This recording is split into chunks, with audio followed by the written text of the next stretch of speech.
अतुलित बलधामं हेमशैलावदेहं धनुजवन कृशां ज्ञानिनामग्रगण्यं सकलगुणनिधानं वानराणामधीशं रघुपतिः प्रियभक्तं वातजातं नमामि।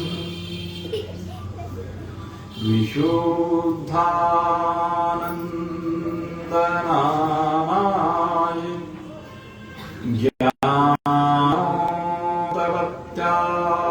ज्ञानोपपत्यादिहेतवे तापत्रय विनाशाय सद्गुरुदेवाय तुभ्यं नमामि। यं परपर्यन्तमनुपेतं पेतकृत्यं द्वैपायनो विरहकातर आजुहाव पौत्रेति तन्महतया तरवोऽभिनेदु तं सर्वभूतहृदः मुनिमानतोऽस्मि।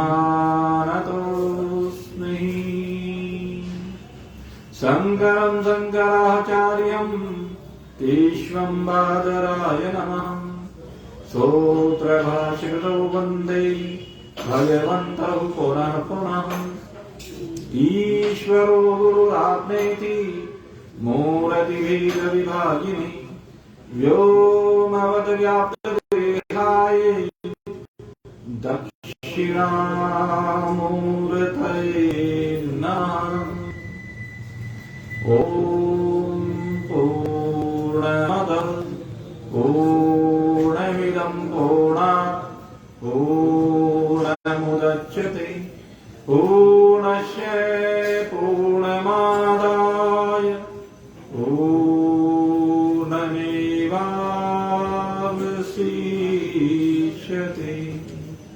ॐ शांति शांति शांति।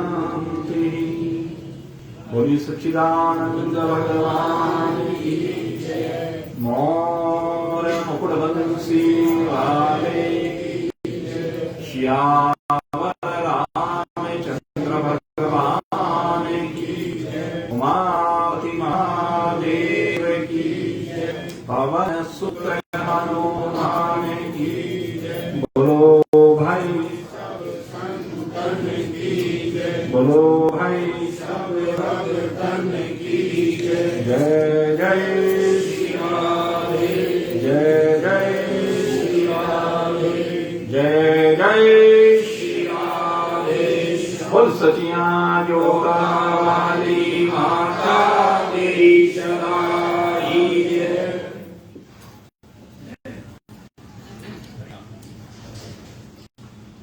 परमात्मा प्रेम से संयुक्त होकर अपने हृदय के तारों को भगवान श्री हरि नारायण के विभिन्न स्वरूपों से जोड़ने के इच्छुक जिज्ञासु वृंद,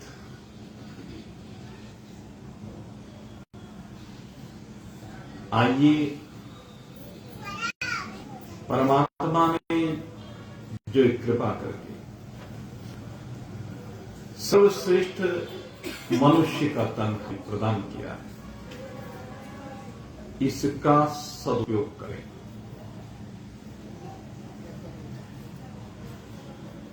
और इसका सदुपयोग अगर कहीं हो सकता है तो सत्संग में हो सकता है। सत्संग का अर्थ क्या है? जहां पर सत्य का संग हो जाए वही सत्संग है। वह अपने घर में बैठकर भी हो सकता है, वह चारपाई पर लेटकर भी हो सकता है, वह कहीं रास्ते में जाते हुए भी हो सकता है, वह भगवान की लीलाओं का श्रवण करते हुए भी हो सकता है। लेकिन सत्य का संग होना चाहिए, यही इस जीवन का उद्देश्य है। और सत्य क्या है? सत्य वह पदार्थ है जिसका कभी भी किसी भी प्रकार से बात न किया जा सके। अब बात क्या होता है आपको थोड़ा सा वो भी बताना पड़ेगा। बात का अर्थ होता है जिसे किसी भी प्रकार से किसी भी परिस्थिति में किसी भी अवस्था में किसी भी काल में हटाया ना जा सके, जीवन से बाहर ना किया जा सके, ब्रह्मांड से बाहर ना किया जा सके। वह जागृत अवस्था में भी, स्वप्न अवस्था में भी और सुसुप्ति अवस्था में भी, तीनों अवस्थाओं में एक रस विराजमान होता है। वह घटता बढ़ता भी नहीं। सत तत्व घटने वाला और बढ़ने वाला नहीं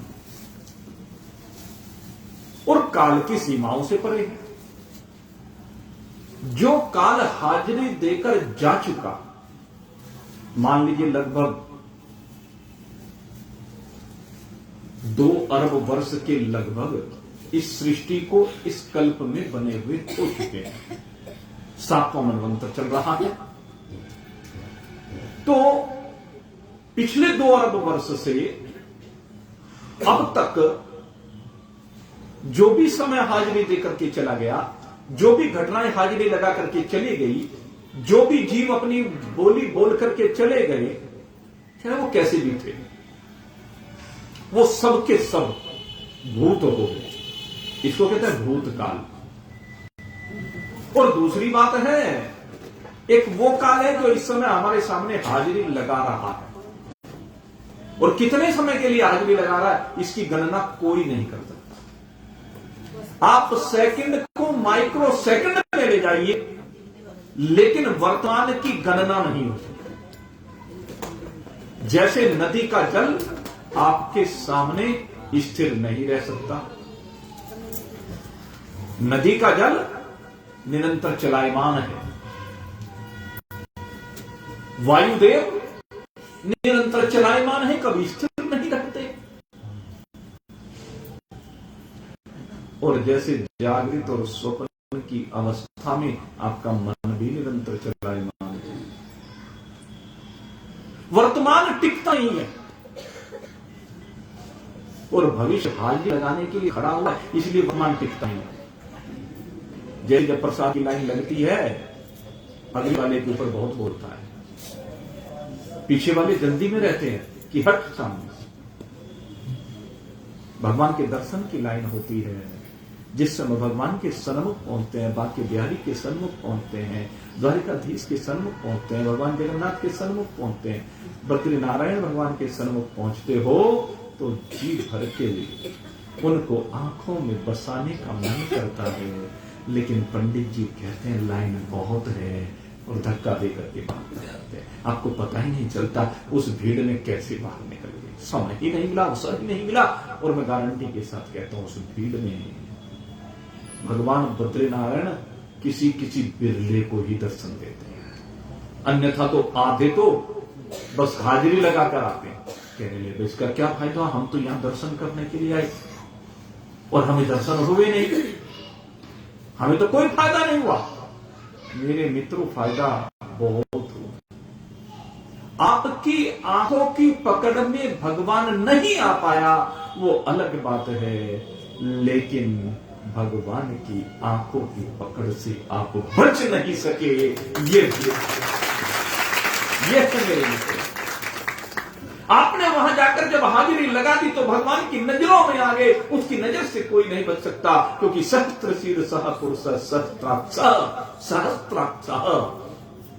वो हजारों लाखों करोड़ों आंखों से देखने वाला है।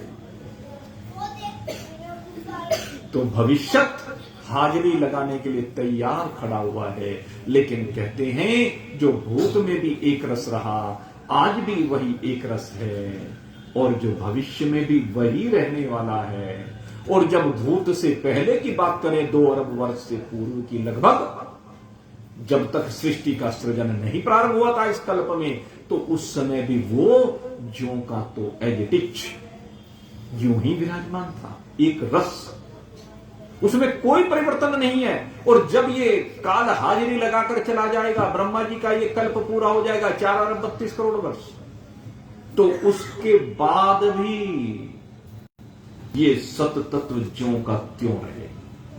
तो जीवन का उद्देश्य है उस सत्य के साथ एक रूप होना, उस सत्य के साथ जुड़ करके रहना।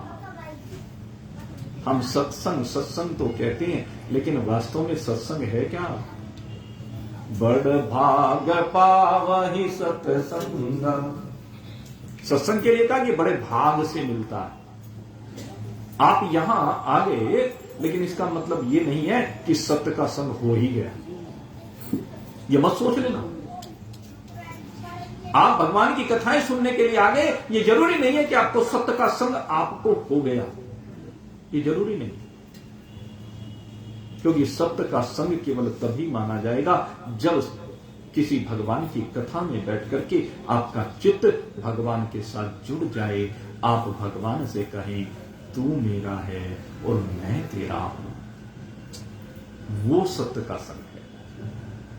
जब तक ये नजरें उसकी नजरों के साथ मिलकर के एक रूपता को प्राप्त ना हो जाए, जब भेद भ्रांति मिट जाए, 5 प्रकार की जो भेद भ्रांति होती है, वो 5 प्रकार की भेद भ्रांति मिट करके हमारी और परमात्मा की एकता हो जाए, हमारा और परमात्मा का योग हो जाए। योग बताया था मैंने आपको, योग की बात है, उसको सत्संग कहते हैं। तो बड़ भाग पावहि सत्संगा और बिनहु प्रयास ओहहि भवभंगा। कहते हैं जिसको सत्य का संग हो गया बिना ही प्रयास के भव का भंजन हो गया, 84 का चक्र मिट गया। जो जन्म मरण की बेड़ियां पड़ी हुई हैं अनंत कोटि जन्मों से, वो कट गए और उनके कटते ही अक्ष हो गए समस्त पाप, अक्ष हो गए समस्त कर्म। 3 प्रकार के कर्म, प्रारब्ध भी, संचित भी और क्रियामान भी। परमात्मा का संग होते ही तीनों प्रकार के कर्मों की कारण सहित इतिश्री हो जाती है, क्योंकि हृदय की गांठ छिद जाती है। विद्यते हृदय ग्रंथि छिदन्ते सर्व संशय क्षीयते चास्य कर्माणि भागवत सप्ताह श्रवण कृत। वेद में थोड़ा सा अंतर है इसमें, लेकिन यहां धुंधकारी के प्रसंग में कहा गया है भेद्यते हृदय ग्रंथि। जिस समय हृदय की ग्रंथि का भेदन हो जाता है, जो गांठ लगी हुई है सत और असत की, जड़ और चेतन की, सुख रूप और दुख रूप की, उसका जिस समय भेदन हो जाता है, अपने आप को शरीर भाव से अलग करके आप देख लेते हैं, इंद्रियों की सीमाओं से बाहर निकल जाते हैं, 5 ज्ञानेंद्रिय 5 कर्मेंद्रियों की सीमा से बाहर निकल करके 5 प्राणों को भी जब आप जीत लेते हैं, तो उस समय कहा गया जब शरीर भाव आपका रहता नहीं है, केवल एक परमात्मा, उसके अतिरिक्त और कुछ नहीं, उस स्थिति की बात की विद्यते हृदय। और उस समय छिद्यन्ते सर्व संशय, जितने भी संशय हो सकते हैं, किसके बारे, 3 के बारे में संशय होते हैं आपको। आप चिंतन करके देख लेना, जब भी संशय होगा, या तो जीवों के बारे में संशय होगा, या जगत के पदार्थों के बारे में संशय होगा, और या ईश्वर के बारे में संशय होगा। क्योंकि ऐसे बहुत लोग हैं जो ईश्वर के बारे में संशय से संयुक्त रहते हैं। कैसा संशय? हमारे यहां 2 प्रकार के संशयों की बात की गई, और उन 2 प्रकार के संशयों के कारण से जो विपरीतमति होती है, वैसे तो 6 होते हैं, लेकिन विशेष रूप से हम प्रमाणगत और प्रमेयगत संशयों की बात करते हैं। वेदांत का जब अध्ययन किया जाता है तो यहां प्रमाणगत और प्रमेयगत संशयों की बात की जाती है, यानी जो हमें प्रमाण के रूप में शास्त्र प्रदान किए गए हैं, उनको ना समझ पाने के कारण, उनकी भाषा को ना जान पाने के कारण, अधिकारी तो ना होने के कारण, हम है तो परमात्मा और तरह का और समझ और तरह का लेते हैं, है तो जगत और तरह का, समझ और तरह का लेते हैं, है तो जीव और तरह का, समझ और तरह का लेते हैं। तो ये उन प्रमाणों के आधार पर जो हम समझते हैं, किसके बारे में? इन तीनों के बारे में। और प्रमेयगत संशय कहते हैं जो परमाणुओं से प्रमाणित किया जाता है। किसको प्रमाणित किया जाता है परमाणुओं से? कहते हैं वो जो प्रमा पदार्थ है, प्रमा पदार्थ जिसको सब चाहते हैं, जिससे सब प्रेम करते हैं, उसको लेकर के जो संशय होते हैं, प्रमेयगत संशय। तो प्रमाणगत संशय और प्रमेयगत संशय, ये जो विपर्य होती है, ये भगवान को लेकर भी होती है, क्योंकि हम भगवान के सही स्वरूप का आकलन नहीं कर पाते, भगवान के सही स्वरूप को समझ नहीं पाते। कारण, किसी ब्रह्मनिष्ठ ब्रह्मविद सदगुरु की शरण में बैठ करके कभी निर्णय करने के बारे में सोचा ही नहीं, केवल तालियां बजाने में लगे रहे। तालियां बजाने से भगवान के स्वरूप का निर्धारण नहीं हो सकता। तालियां बजाने से कुछ समय के लिए आपका जो चित्त है वो एकाग्र होकर के परमात्मा के किसी स्वरूप में, परमात्मा के प्रेम में डूब करके एकाग्र होकर के कुछ समय के लिए आपको अनुकूलता प्रदान कर सकता है, एक वो दिव्य सुख प्रदान कर सकता है जो परमात्मा की छाया का है, परमात्मा का नहीं। ये ध्यान रखना, ये छाया का सुख, और ये छाया का सुख इतना होता है कि जीव ये सोचता है कि यही सब कुछ है। एक बार सोच के देखो, जब छाया में इतना सुख है तो फिर परमात्मा में कितना आनंद होगा, अनंत गुना। ये तो छाया की बात है, कोई कहता कुछ नहीं, लेकिन वो अनंत सुख है। असीम है, अपार है, अगाध है, यह निर्वचनीय है। उस परमात्मा तत्व का आनंद, और उसको ले वही सकता है जो संशयों से विरहित हो जाता है, जिसकी हृदय की ग्रंथि भेदन हो जाती है सदगुरु की शरण में जाकर। और सदगुरु का निर्णय कैसे करें? कौन सदगुरु है? कहते जो स्वयं लिप्त ना हो, स्वयं आनंद से संयुक्त हो, और जो स्वयं लिप्त होता है, स्वयं कामनाओं में फंसा पड़ा है, वो कामनाओं से बाहर कैसे निकालेगा? है कोई तरीका? इसलिए ब्रह्मनिष्ठ ब्रह्मवित्त सदगुरु कहा गया। ये जो प्रारंभिक गुरु होते हैं, आचार्य होते हैं, विद्वान होते हैं, वाचक होते हैं, सूचक होते हैं, बोधक होते हैं, ये सब गुरु हैं, शिक्षक हैं, और संसारी विद्या को समझाने वाले हैं। कुछ पारमार्थिक विद्या की दो सीढ़ियों पर पहुंचाने वाले। कोई कर्मयोग में परोपकार में लाने वाला है, कोई उपासना की विभिन्न विधियों से आपको संयुक्त करने वाला है। श्रवणम कीर्तनम विष्णु स्मरणम पाद सेवनम अर्चनम वंदनम सख्यम दास्यम आत्मनिवेदनम, ये जो नवधा भक्ति भागवत में कही गई है। कोई कहेगा कि भगवान की लीलाओं का श्रवण करो, कोई कहेगा भगवान की महिमा का गुणानुवाद करो, कीर्तन करो, गाओ, नाचो, कूदो। श्रवणम कीर्तनम विष्णु अर्चनम, जो पूजा पाठ की अनेकानेक विधियां हैं, वंदनम, भगवान को प्रणाम करो अनेकानेक प्रकार से, अनेकानेक मुद्राएं हैं, अनेकानेक प्रकार की छाप तिलक हैं, जितने मत पंथ हैं सबकी अलग अलग छाप है, अलग अलग तिलक हैं, अलग अलग नमस्कार करने के तरीके, जैसे भी करें सब एक ही भगवान को नाम है, कैसे भी लगा ले। ये सबके अपने अपने जो संप्रदाय चल गए हैं ना, उन्होंने अलग अलग अपनी पहचान बनाई, तो कोई बात नहीं, कैसे भी करें, वो आपकी इच्छा है। अर्चनम वंदनम सख्यम, और एक बड़ी सुंदर भक्ति होती है, क्योंकि भक्ति के अनेक भाव होते हैं। कोई सुदामा की तरह से अगर भक्ति करे तो भक्ति बड़ी दिव्य होती है। मित्रता की भक्ति, जहां पर बराबरी का नाता होता है, मित्रता में कहीं दूरियां नहीं होती, नजदीकियां होती, तो ऐसी भक्ति की 9 विधियां यहां पर बताई गई।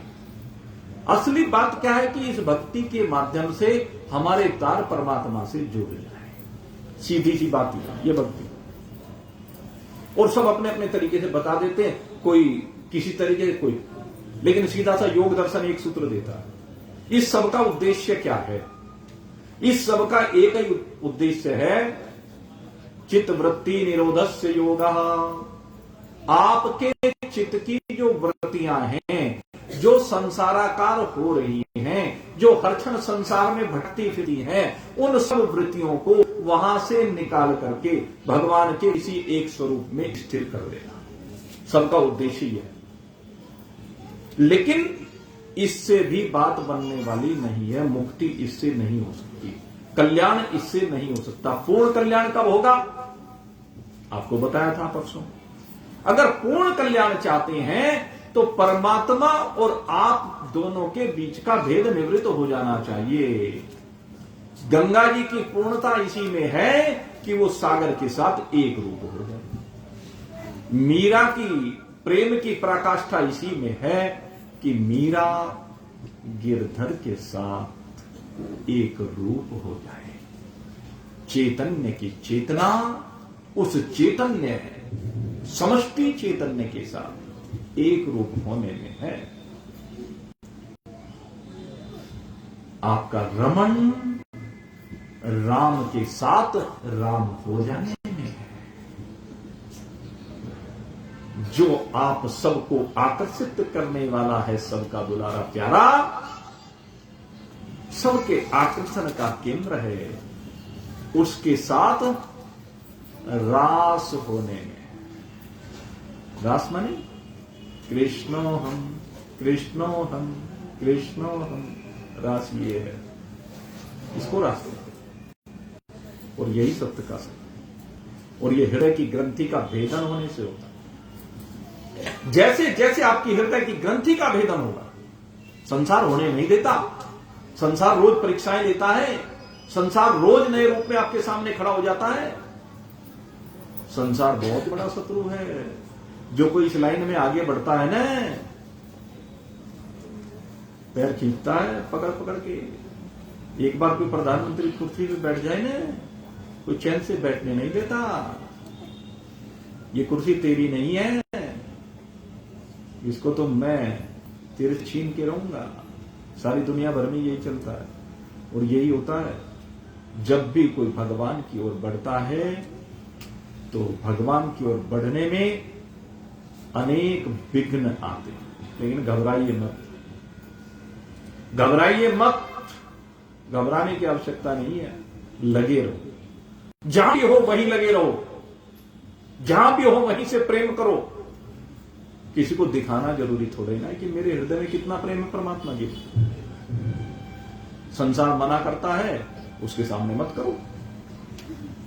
मीरा अपने गिरधर के सामने जब भोजराज ने मंदिर बनवा दिया, अंदर ही मंदिर बनवा दिया महल के, अपना चुपचाप रात को दरवाजा बंद करके जब सब सो जाते तब आराम के साथ मीरा भगवान से लौ लगाती, भगवान से बातें करती। उस समय मीरा होती और उसके गिरधर होते। कोई दूसरा था ही नहीं, दूसरा है ही नहीं।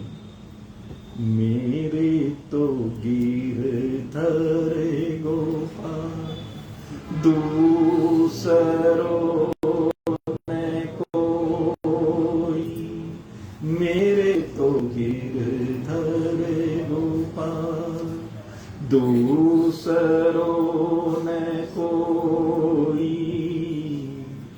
सीधे कह दिया मीरा ने, मेरा तो एक गिरधर गोपाल है, दूसरा है ही नहीं। और गिरधर कहता है, कहते हैं अगर ये तेरे लिए केवल मैं ही हूं तो फिर चिंता मत कर, मैं वास्तव में तेरा ही हूं, वास्तव में तेरा। विश्वास करना से, और जिसको विश्वास हो जाता है वही संशय रहित हो जाते हैं। विश्वास के बल पर ही संशयों से छुट्टी मिलती है। इसलिए विश्वास करना सीखिए। विश्वास सबसे जरूरी है। श्रद्धा से संयुक्त होकर के आप अपने जीवन को आगे बढ़ाएं और हृदय की ग्रंथि का छेदन करें। और जैसे हृदय ग्रंथि का छेदन होगा तो सब कुछ, जितना भी दुख का कारण है, सब निवृत्त हो जाएगा और रह जाएगा एक केवल आपका परमात्मा।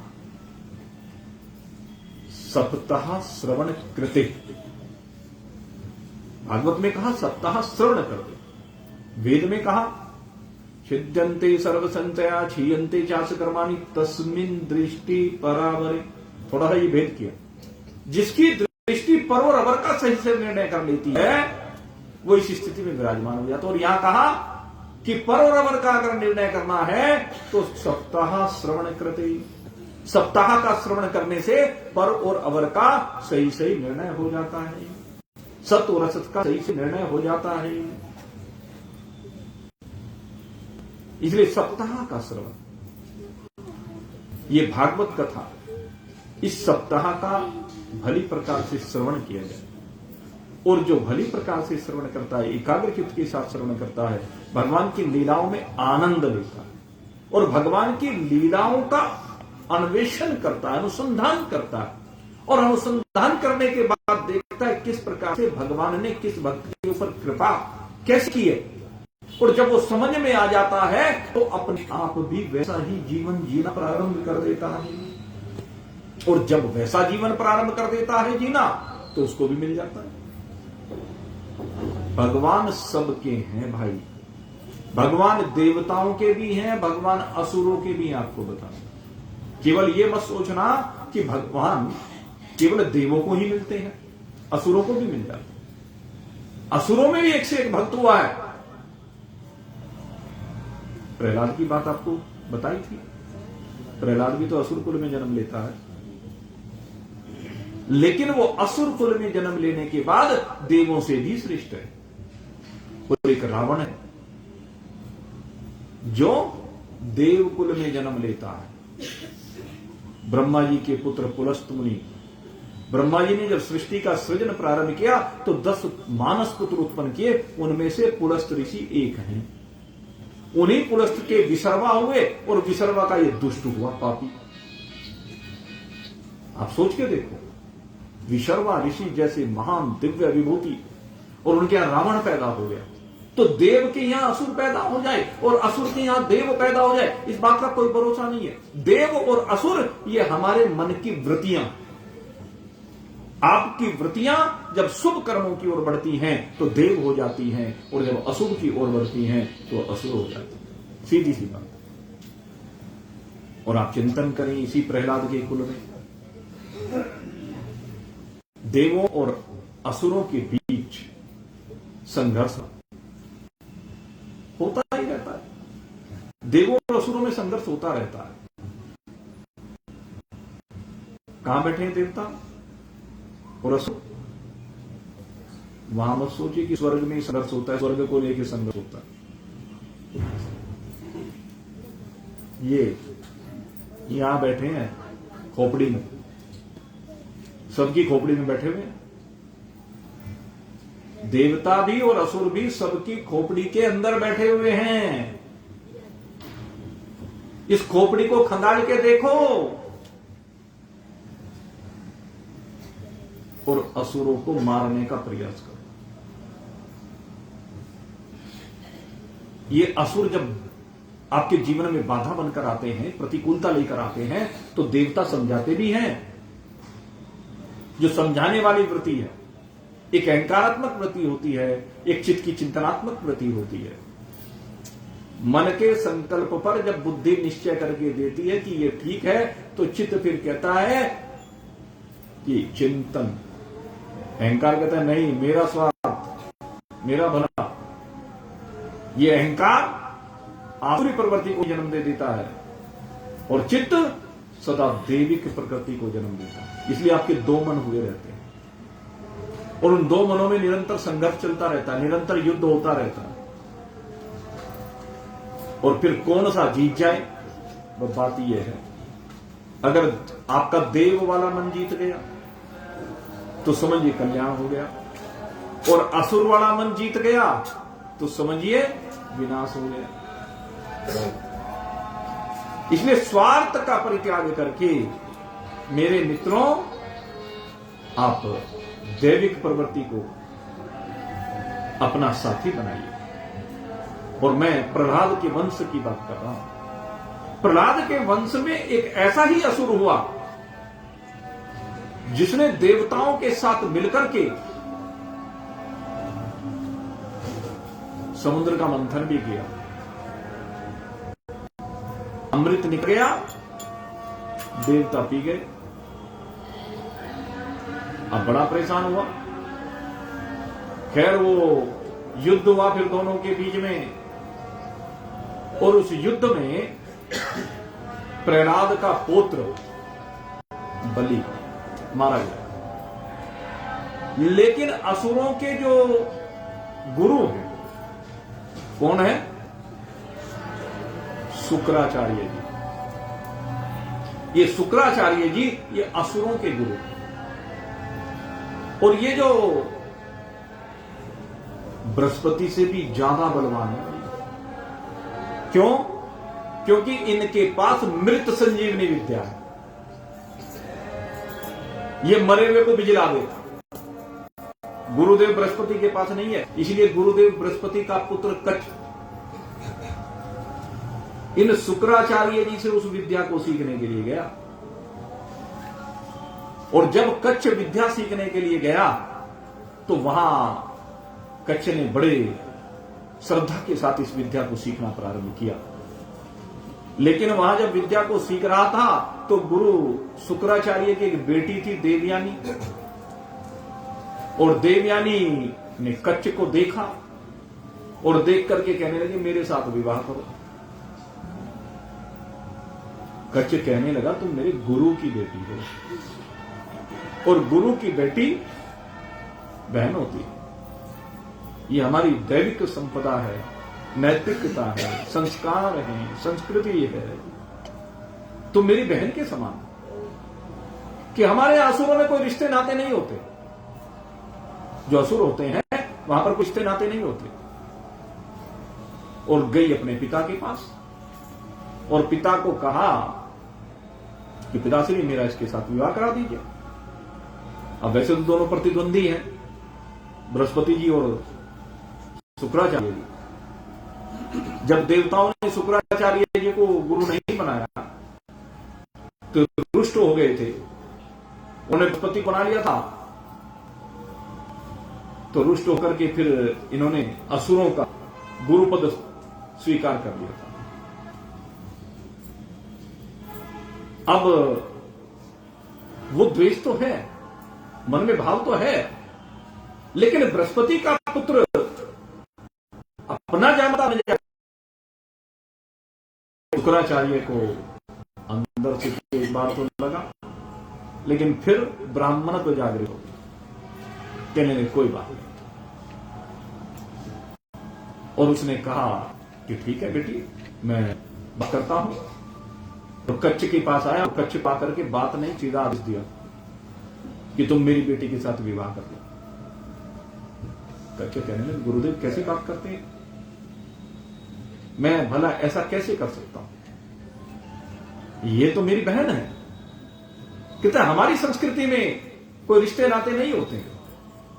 बोले हमारा तुम्हारा वंश तो दोनों भिन्न है। ये तो मन की बात है, मानने की बात है। कहने तुम मेरे पास मृत संजीवनी विद्या लेने आए हो कि हां, वो लेने आएंगे, ठीक है। तो मैं तुम्हें मृत संजीवनी विद्या जितनी सिखाई है, या तो मेरी बेटी से विवाह करो, नहीं तो मेरी विद्या मुझे वापस करो। कच्छ ने कहा गुरुदेव कोई बात नहीं, मुझे मृत संजीवनी विद्या सीखने को मिले या ना, लेकिन मैं ये पाप आचरण नहीं कर सकता। तो ये है दैविक प्रवृत्ति। शुक्राचार्य की आसुरी प्रवृत्ति है, अपनी बेटी के हित के लिए वो पाप करने के लिए उद्यत है, लेकिन कच्छ नहीं माना कि दैविक प्रवृत्ति। तो खैर इस मृत संजीवनी विद्या के द्वारा महाराज बलि को जीवित कर दिया। और जब महाराज बलि को जीवित कर दिया तो महाराज बलि कहने लगे कि गुरुदेव ऐसा काम करो, ये स्वर्ग को लेकर के जो हमारा रोज का झगड़ा रहता है इसे एक बार में मिटा दो। कहने लगे कैसे मिटा दो, लेकिन कोई तो प्रावधान होगा कि हां प्रावधान है, अगर यदि 100 अश्वमेध यज्ञ कर ले कोई तो इन पर पक जाएगा। नहीं तो फिर गुरुदेव देर किस बात की, अभी से मैं यज्ञ के लिए दीक्षित होता हूं और आप अश्वमेध यज्ञ प्रारंभ कीजिए। एक एक करके 99 अश्वमेध यज्ञ बलि महाराज ने पूर्ण कर लिए। और जब बलि महाराज ने 99 यज्ञ पूर्ण कर लिए, 100वें की दीक्षा ली। अब जैसे ही 100वें की दीक्षा ली, इधर देव माता अदिति परेशान हो गई कि अब तो इंद्र पद गया, क्योंकि यज्ञ तो पूरा होगा और 100वां यज्ञ अगर पूरा हो गया तो मेरा बेटा तो गद्दी से उतार दिया। अब बड़ी परेशान, जब अदिति परेशान हुई तो गई अपने बेटे के पास और बेटे को जाकर के टुकड़ा अपना कहना प्रारंभ किया। कहते मां क्या चाहती है कि इंद्र को अभयदान दिलाना चाहती है। नहीं कोई बात नहीं माते, आप चिंता न करें। और भगवान मैं ही बोल देता हूं, एक बार सभी थोड़ा थोड़ा आगे को आए, बस शांति से बैठ जाओ। सभी थोड़ा सा जितना भी अगर गैप अपना भर ले अच्छा रहेगा। मिल करके बैठ लीजिए, कोई बात नहीं, अभी तो मौसम भी ठीक है। बोली वृंदावन बिहारी लाल की जय। तो खैर, अब भगवान जो अदिति के पुत्र बनकर आए हैं, वामन भगवान, वामन भगवान 52 अंगुल का भी है, उनकी हाइट केवल 52 अंगुल की है। अब 52 अंगुल की आप कल्पना करके देखें कितना बैठेगा, उंगलियों से नाप के देख लो, 4 उंगली होती है, 13 बार रख के देख लो, एक हाथ जितना हो जाएगा, हो गया। 52 अंगुल का शरीर है भगवान का, छोटे से बालक, लेकिन अमित तेजस्वी। शरीर तो कैसा भी हो, चाहे चींटी का हो, चाहे हाथी जितना विशाल हो, चींटी जितना सूक्ष्म या हाथी जितना विशाल हो, लेकिन आत्मा सब में एक जैसी होती है। आत्मा में कोई भेद नहीं होता, आत्मा तो सर्वत्र एक रस है। जिस भी शरीर में चली जाए ये तन्यता उसी स्वरूप को धारण करती है, चूंकि चैतन्य तो सर्वव्यापी है। परमात्मा में चैतन्यता व्यापक है, सर्वव्यापी है, उसके लिए छोटा बड़ा मायने नहीं रखता है। वो चींटी में भी वही है और हाथी में भी वही है। अब वामन अंगुल के हैं तो कोई बात नहीं, भगवान भगवान ही है। अब भगवान चलती बड़ा सुंदर वेश, ब्रह्मचारी का वेश, दिव्य वेश। ऐसे दिव्य वेश में भगवान आगे बढ़े, पहुंचे जहां पर बलि महाराज यज्ञ कर रहे थे। और बलि महाराज जब यज्ञ कर रहे थे, यज्ञ की दीक्षा अभी ली ही थी, और जैसे यज्ञ की दीक्षा लेकर के बैठे थे, बोले जैसे ही यज्ञ की दीक्षा लेकर के बैठे थे, उसी समय इन भगवान भगवान ने आकर के नारायण हरि का, और जैसे ही नारायण हरि की, द्वारपाल ने कहा कि ये महाराज क्या चाहिए, क्या तुम आवश्यकता की पूर्ति नहीं कर सकते? जाओ महाराज से कहो कि एक ब्राह्मण बालक तुम्हारे द्वार पर याचना कर रहा, भिक्षा मांग रहा। द्वारपाल दौड़ा दौड़ा आया, आकर के बलि महाराज को बताया, महाराज एक बड़ा तेजस्वी बालक है और बड़ा सुंदर है, क्या स्वरूप है, उसके स्वरूप का क्या वर्णन करूं प्रभु। एक द्वारपाल ने भगवान के सन्मुख सुदामा के स्वरूप का वर्णन किया था, और एक ये द्वारपाल उस भगवान के स्वरूप का वर्णन। क्या दिव्य स्वरूप है जी, बस क्या बताऊं, आंखें बस थकती नहीं है उसको देखते देखते, झपकना खुल जाती है पल। ऐसा दिव्य अलौकिक स्वरूप है, ऐसा दिव्य तेज है, करोड़ों कामदेव की शोभा को लज्जित करने वाला।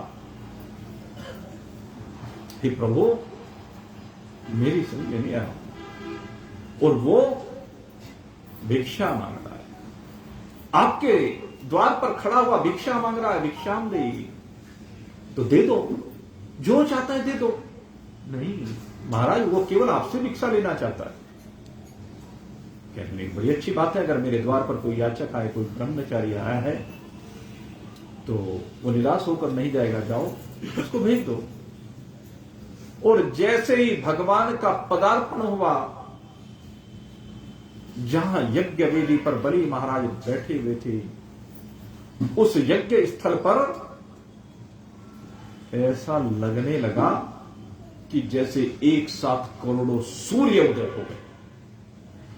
वो स्थल ऐसा प्रकाशित हुआ, बलि महाराज की आंखें भी चुंधिया गई। और शुक्राचार्य ने देखा तो वह वो भी देखता रह गया कि न छलिया आ गया। और बलि महाराज ने जब कुछ ठीक सी हुई आंखें और जैसे भगवान के उस दिव्य स्वरूप को देखा, क्या कोमलांग हैं, एक तो बालक, एक भगवान का दिव्य गौर वर्ण पीतांबर धारण किए हुए हैं, एक छतरी हाथ में लिए हुए, छाता ताने हुए, उनके मुखारविंद का आभा मंडल जो देखते हैं, बस देखते ही रहे, वाणी से कोई शब्द नहीं निकलता है, गला अवरुद्ध हो जाता है, आंखें अविचल है, एक एक रोम खिल उठता है, और जब कुछ शुद्ध आती है तो तुरंत बलि महाराज साष्टांग प्रणाम करते हैं। हे ब्रह्मदेव, बलि के द्वार पर आपका स्वागत है। नमो ब्रह्मण देवाय गो ब्रह्म हिताय च जगद हिताय कृष्णाय गोविंदाय नमो नमः। गोविंदाय नमो नमः। उस ब्राह्मण बालक को गोविंद के समान समझ करके नमन किया और कहते हैं, कहिए प्रभु मेरे लिए क्या आदेश है? हे बलि महाराज, हम आपके द्वार पर याचक बनकर आए, हमारी कुछ चाहत है, आप उसको पूरा कर दीजिए। हाँ, आज्ञा कीजिए कि पहले संकल्प कीजिए कि जो हम मांगेंगे सो आप देंगे। क्या आपको बलि महाराज पर विश्वास नहीं है? हे ब्राह्मण बालक, बलि के द्वार पर आया हुआ कोई भी अतिथि, कोई भी याचक आज तक मनोवांछित पदार्थ लिए बिना नहीं गया,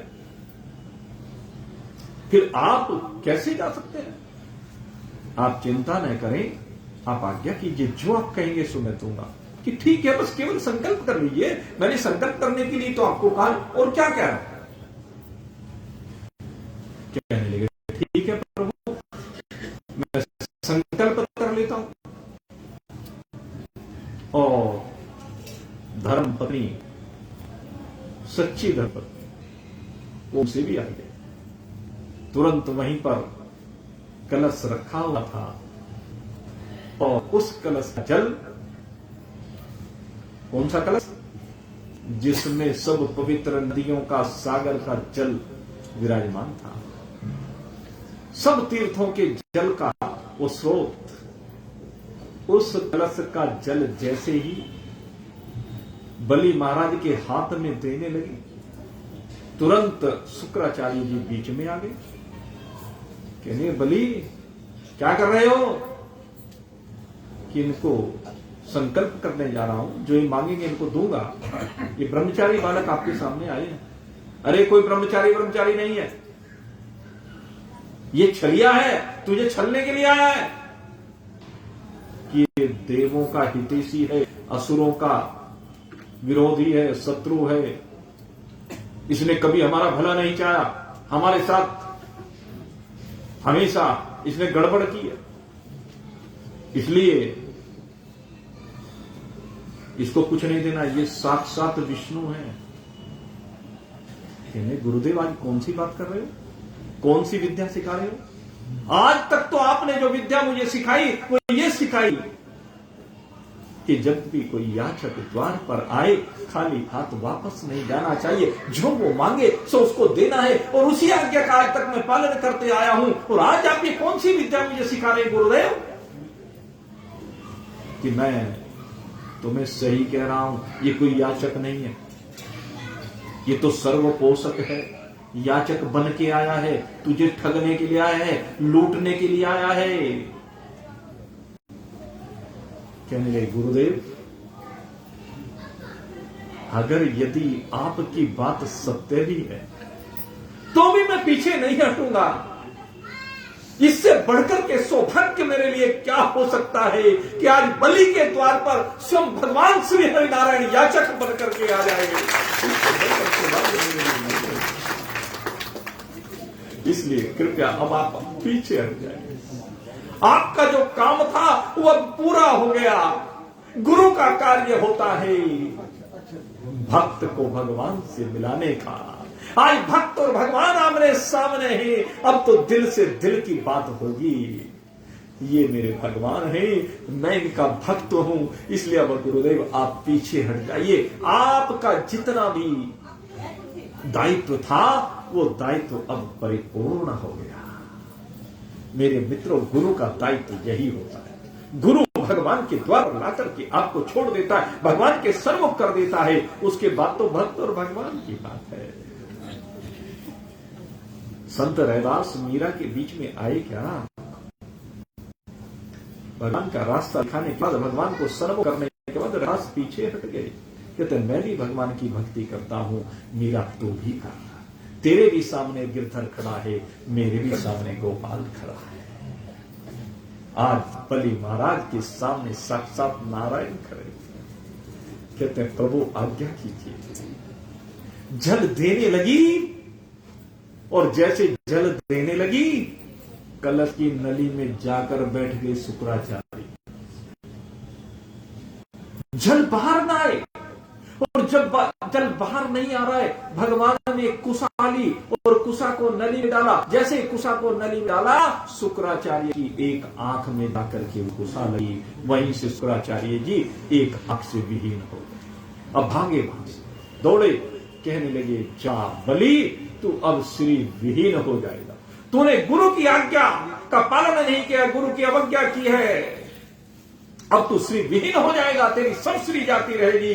कहते हैं गुरुदेव मुझे श्री की कोई चिंता नहीं है, ये श्री तो एक दिन जानी है, एक दिन जो भी कुछ जोड़ा है वो सब यहीं छोड़ करके जाना है। लेकिन जिसके लिए ये सब कुछ जोड़ा जाता है वो साक्षात नारायण आज मेरे सन्मुख है। जन्म जन्म मुनि जतन कराही, अंत राम कहीं आवत नाही। और आज ये मेरा राम मेरे सामने खड़ा है।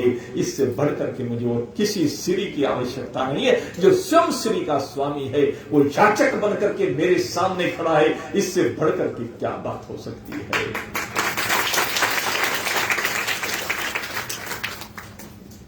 अब तो जल अपने हाथ में लिया और जल हाथ में लेकर के कहा प्रभु बोलिए, आप ही संकल्प कराइए, क्या संकल्प करना है? कहते हैं बोलो। हे बलि महाराज, मैं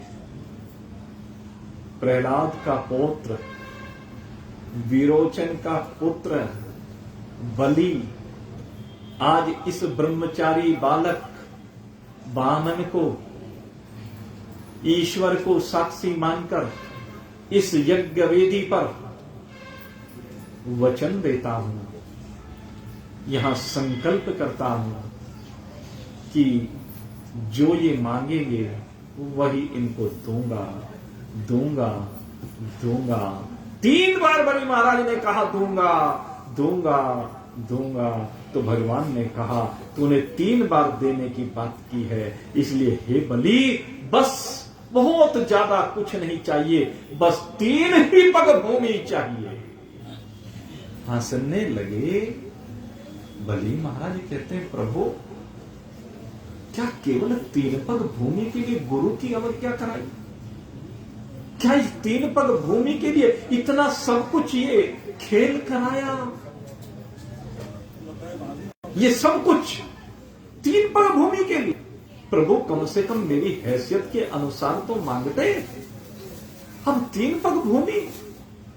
भाई मैं तो बटुक हूं और बटुक को ज्यादा लालच नहीं करना चाहिए। जितना आवश्यक है केवल उसी में संतुष्ट हो जाना चाहिए। कहने लगे जैसी प्रभु आपकी इच्छा है। कि अच्छा बताओ कहां से नापूं? कहने लगे जहां से प्रभु आपकी इच्छा हो, जहां से आपकी इच्छा हो वहां से अपनी मनोवांछित 3 पग भूमि माप लीजिए। कहने लगे ठीक है। और जैसे ही कहा ठीक है, तुरंत भगवान ने अपना वो दिव्य स्वरूप प्रकट करना प्रारंभ किया। वो दिव्य स्वरूप जो भगवान ने महाभारत के युद्ध में अर्जुन को दिखलाया था, वो भगवान का विराट स्वरूप, सहस्त्र शीर्षः पुरुषः सहस्त्राक्षः सहस्त्रपातः स भूमिं सर्वतः स्पृत्ता तिष्ठ ददशांगुलम्। क्या कहा? स भूमिं, ये जो भूमि है, भूमि सहित एक भूमि क्या, अनंत कोटि ब्रह्मांडों की भूमि जिसमें विचरण करती है, जिसके रोम रोम में अनेकों ब्रह्मांड समाये हुए हैं। ब्रह्मा जिसका मुख है, इंद्र जिसकी भुजाएं हैं, सूर्य जिसकी आंखें हैं, ये सारे वृक्ष जिसके रोम हैं, वायुदेव जिसकी त्वचा है, ये दिक्पाल जिसके कान हैं, अग्नि जिसकी वाणी है, राजा जिसके भुजाएं हैं, वैश्य जिसका उदर है, शूद्र जिसके चरण हैं, अनंत कोटि ब्रह्मांडों का जो अकेला स्वामी है, अनंत कोटि ब्रह्मांड जिसमें समाये हुए हैं, अनंत कोटि ब्रह्मांडों में बहने वाली नदियां जिसकी नाड़ियां हैं, अनंत कोटि ब्रह्मांडों में विराजमान पर्वत जिसकी अस्थियां हैं, समस्त समुद्र जिसकी कौख में विराजमान है, ऐसा दिव्य स्वरूप आज बलि महाराज को दृष्टि गोचर हुआ है। ये है ज्ञानमयी दृष्टि। परमात्मा का जो वास्तविक स्वरूप है, स्थूल रूप में विराट स्वरूप, जागृत अवस्था स्थूल भाव, जागृत अवस्था स्थूल भाव में व्यष्टि में विश्व कहलाता है और समष्टि में ये विराट पुरुष कहलाता है। सूक्ष्म भाव में यही परमात्मा का स्वरूप जो स्वप्न अवस्था का प्रतीक होता है, जो सूक्ष्म शरीर का प्रतीक होता है, व्यष्टि में तेजस कहलाता है और समष्टि में ये हिरण्यगर्भ कहलाता है। हिरण्यगर्भ जो सबका उद्गम स्थल है, सृष्टि, और जो समस्त जगत का कारण है। सुसुप्ति अवस्था का प्रतीक है कारण शरीर, व्यष्टि में जो प्राज्ञ है और समष्टि में जो ईश्वर है। ऐसा वो परमात्मा का दिव्य स्वरूप सत्य का संयुक्त आज बलि महाराज दर्शन कर रहे हैं।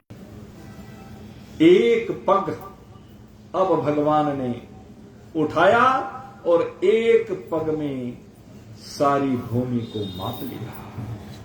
अब दूसरा पग उठाया भगवान ने, दूसरा पग उठाते ही अनंत कोटि ब्रह्मांडों को नापना प्रारंभ किया। ब्रह्मलोक में भगवान का चरण पहुंचा तो ब्रह्मदेव ने देखा, वाह क्या अद्भुत सौभाग्य भगवान आज आपने मुझे दिया है। तुरंत कमंडलों पे जो जल था, उस कमंडलों के जल से तुरंत भगवान के चरणों का प्रक्षालन किया और उस चरणों के प्रक्षालन को पुनः अपने कमंडलों में धारण किया। कहते प्रभु आज आपका चरणामृत मिल गया। उस चरणामृत को ब्रह्मदेव ने धारण किया है, उसको ग्रहण किया है और उस चरणामृत का एक भाग भगवान सदाशिव को प्रदान किया है। जो भगवान सदाशिव ने अपने मस्तक पर धारण किया, जटाओं में घूमने लगा और भगीरथ की प्रार्थना पर फिर हमें प्रदान किया मां भागीरथी के रूप में, जो बह रही है निरंतर ये भगवान के चरणामृत की धारा। अब दो पग तो हो गई, दो पग में सब कुछ माप लिया, अब कुछ बाकी नहीं रहा।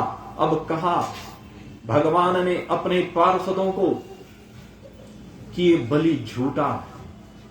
कहते हैं प्रभु मैंने क्या झूठ बोला, कि तो झूठा है। तूने 3 पग भूमि देने की बात की थी, लेकिन 2 पग में सब कुछ नापा गया, अब तीसरा पग तू कहां से देगा?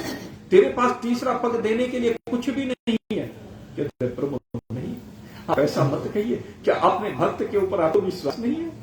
क्या आपका भक्त होकर के मैं ऐसा पाप कर सकता हूं? प्रभु आपने 3 पग भूमि मांगी है, मैं 3 पग ही भूमि आपको जरूर दूंगा।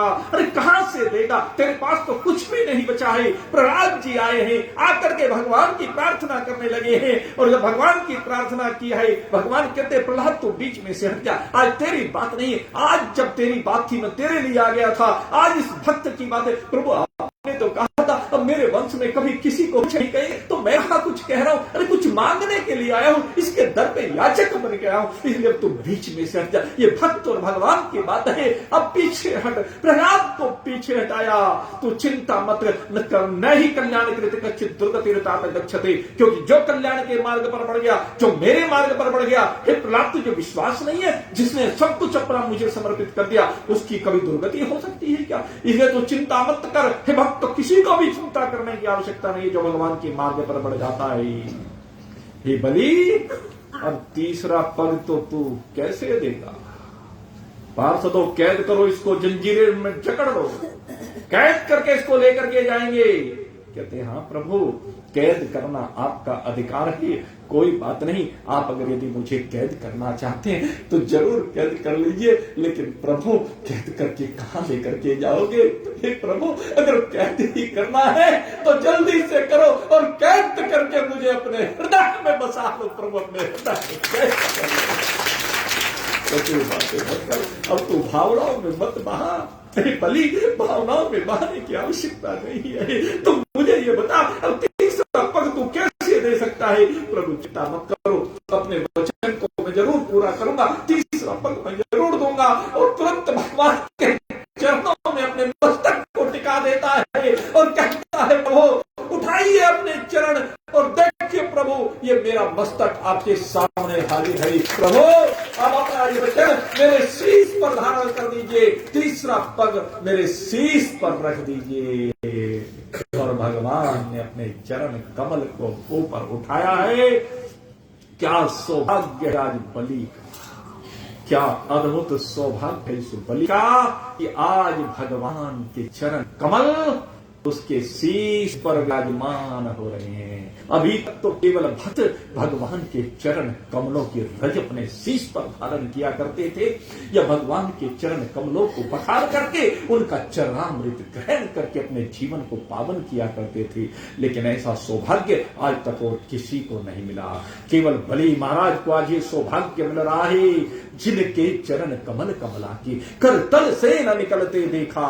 जो चरण कमल केवल कमला माता लक्ष्मी के कर कमलों में विराजमान रहते हैं, जो उनकी सेवा निरंतर करती है माता लक्ष्मी, आज वही कर कमल, वही चरण कमल उन कर कमलों से बाहर निकल करके आज भगवान के चरण कमल बलि के शीश पर विराजमान हुए हैं। और बलि के शीश पर जैसे ही चरण विराजमान हुए, बलि के समस्त पाप तापों की सदा सदा के लिए निवृत्ति हो गई, और वो भगवान के साथ एक रूपता को प्राप्त होता चला गया। कहने लगे भगवान क्या कृपा है, क्या अद्भुत कृपा आपने की है अपने भक्त के ऊपर। हाँ, तूने अपना सर्वस्व दिया ना, जो अपना सब कुछ दे देता है आज उससे मैं भी सब कुछ। अरे तू इंद्र का पद पाना चाहता था? नहीं प्रभु, अब कोई अभिलाषा नहीं। आपको पाने के बाद भी अब भला कोई अभिलाषा रह सकती है क्या? क्या करना है अब इंद्र के पद का? कि नहीं, तूने जो यज्ञ किया था तेरा ये 100वां यज्ञ परिपूर्ण हो गया, क्योंकि जब स्वयं यज्ञ नारायण तेरे यज्ञ में उपस्थित हो गए हैं, तो अब तेरा ये यज्ञ पूर्ण हो गया। और मैं तुझे आज वचन देता हूं कि अगली बार तुझे ही इंद्र पद पर अभिषिक्त करूंगा, और जब तक इंद्र पद पर तुझे अभिषिक्त नहीं कर दूंगा तब तक हे बलि महाराज, लो मैं तुम्हें अब सुतल लोक का राज्य प्रदान कर रहा हूं। और आज से हे बलि, न केवल तुझे सुतल लोक का राज्य प्रदान कर रहा हूं, बल्कि तुझे अभय दान प्रदान कर रहा हूं। आज से मैं उस सुतल लोक में तेरे प्रेम के बंधन में बंद करके, तेरे द्वार पर खड़ा होकर के, तेरा द्वारपाल बन करके तेरे उस सुतल लोक की रक्षा करूंगा, सदा तेरे लोक में विराजमान। तो मेरे मित्रों, ये अद्भुत गति मिली है बलि की। और ये मत सोचे कि बलि की गति है, ये हम सबकी भी। जो भी बलि की तरह से भगवान ने गीता का उपदेश दिया अर्जुन को, और गीता के उपदेश में क्या कहा? अर्जुन परेशान था, कार्पण दोषोपत स्वभाव है पृच्छामि काम धर्म सम्मोचित ये श्रेयान निश्चितम ब्रूहितन वे शिष्यस्ते हम साधि मानतम परम। भगवान से हाथ जोड़ करके उस युद्ध भूमि में अर्जुन ने कहा, प्रभु मैं आपका शिष्य हूं और आपकी शरण हूं, मेरे लिए जो आदेश हो सो कहिए। और भगवान ने गीता का पहले ज्ञान दिया, सब कुछ समझाया, विराट स्वरूप के दर्शन कराए और अंत में समापन कर दिया एक मंत्र में। क्या मंत्र है?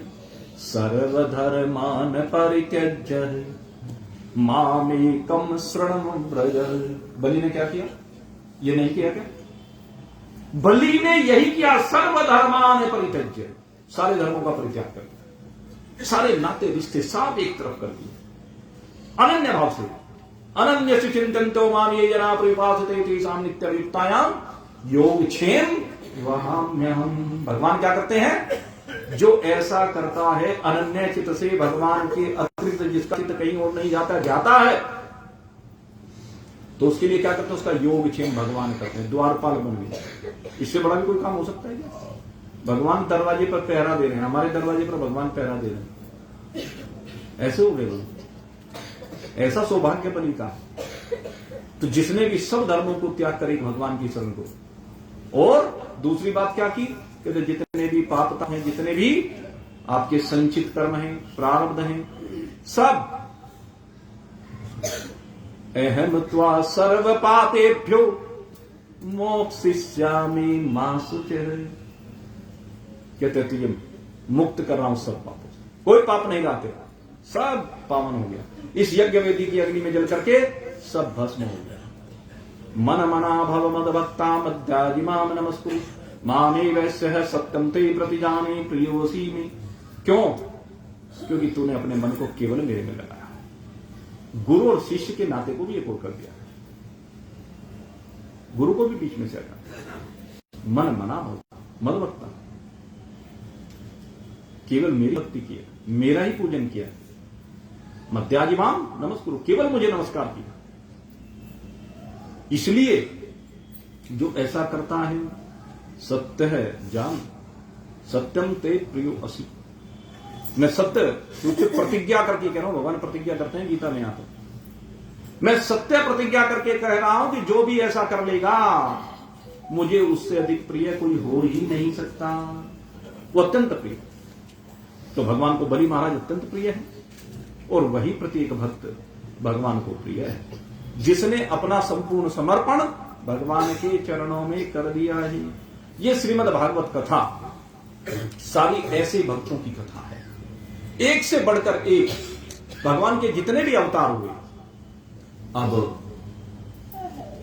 हर अवतार अलग अलग प्रयोजन के लिए हुआ, अल्पकालिक हुए ज्यादातर अवतार, लेकिन दो अवतार हुए जो बड़े दिव्य अवतार हुए। एक अवतार भगवान श्री राम का, और इस अवतार में भगवान श्री राम के रूप में राजा दशरथ और माता कौशल्या के यहाँ अवध में अवतरित होकर के भगवान ने हमें जीवन जीने की कला सिखाई। गृहस्थी की क्या मर्यादाएं होनी चाहिए, समाज की क्या मर्यादाएं होनी चाहिए, समाज में कौन सी परंपराएं होनी चाहिए। प्राण जाए पर वचन न जाए, ये परंपरा है। तो ये सब भगवान ने जीकर दिखाया और कहा कि भगवान सबके लिए वन क्यों गए? भगवान क्या जरूरत थी भगवान को वन में जाने? रावण को मारने के लिए नहीं। रावण को तो भगवान जब चाहे चुटकी बजाने की देर है। पता नहीं रावण जैसे तो कितने असुर हुए, चुटकी बजाते संहार हो जाए। लेकिन भगवान कहते हैं कि जब मैं अवतार लेकर यहां आया ही हूं, तो अब मेरा दायित्व बनता है कि जितने भी मेरे भक्त हैं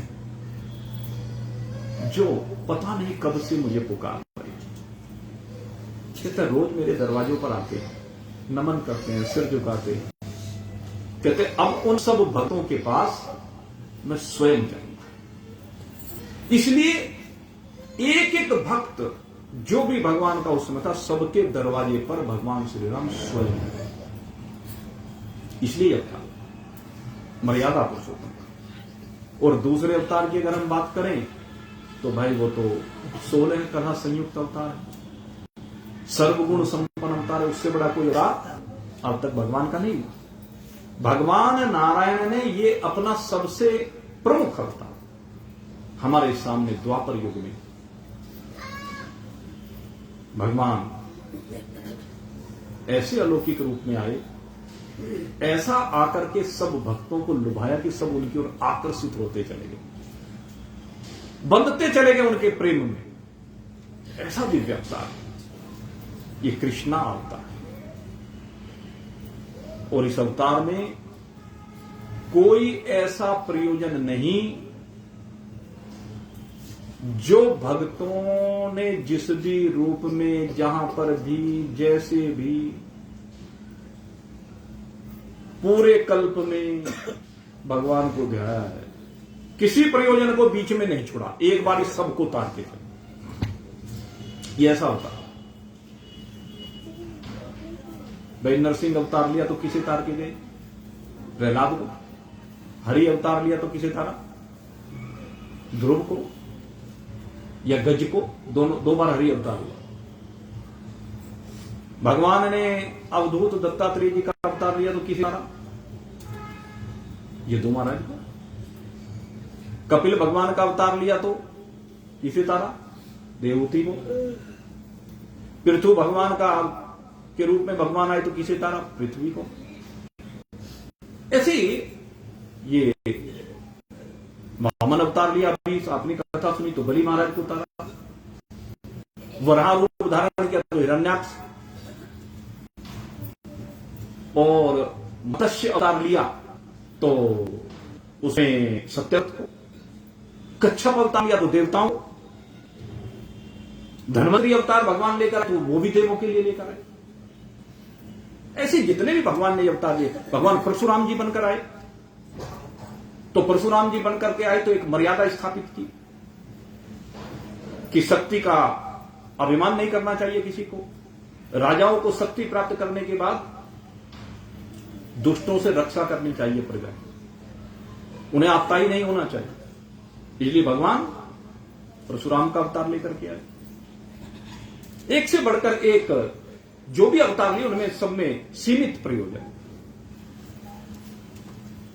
और उन सब सीमित प्रयोजनों में एक भावना थी।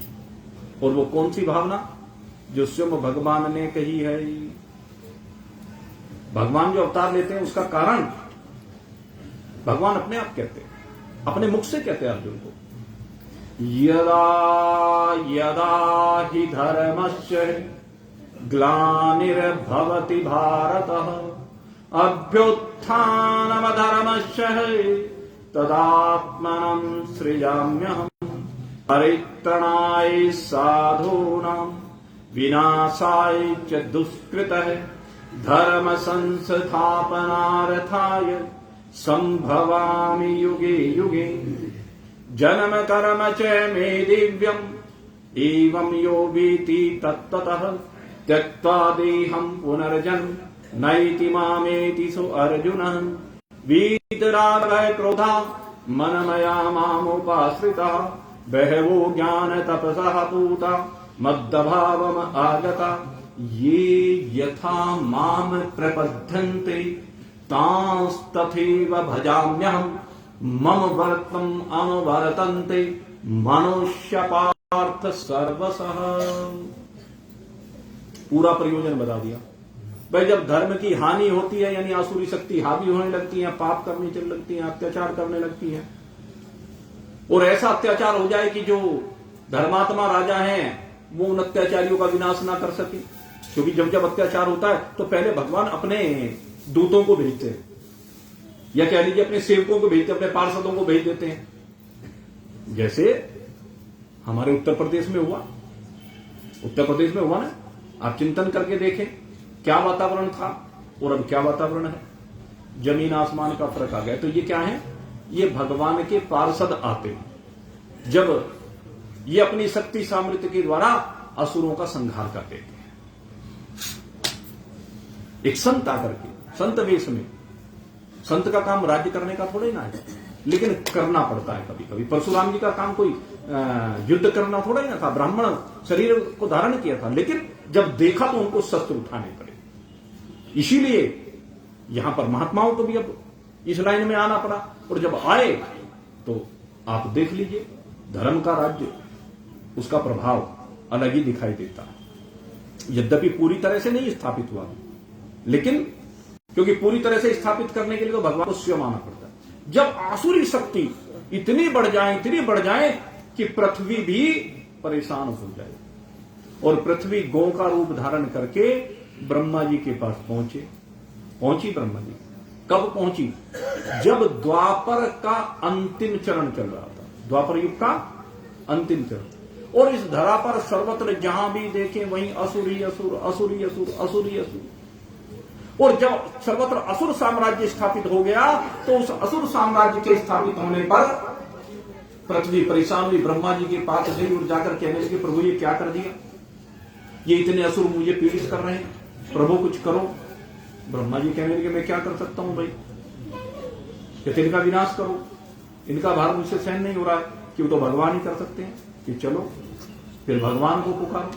और भगवान को पुकारा तो भगवान अभी बीच में नहीं आए, केवल आकाशवाणी की कि हे भूदेवी चिंता मत करो, तुम्हारे भार का हरण करने के लिए, तुम्हारे भार को हल्का करने के लिए मैं अति शीघ्र आ रहा हूं मथुरा की पवित्र पावन भूमि पर, जहां देवकी और वसुदेव विराजमान है।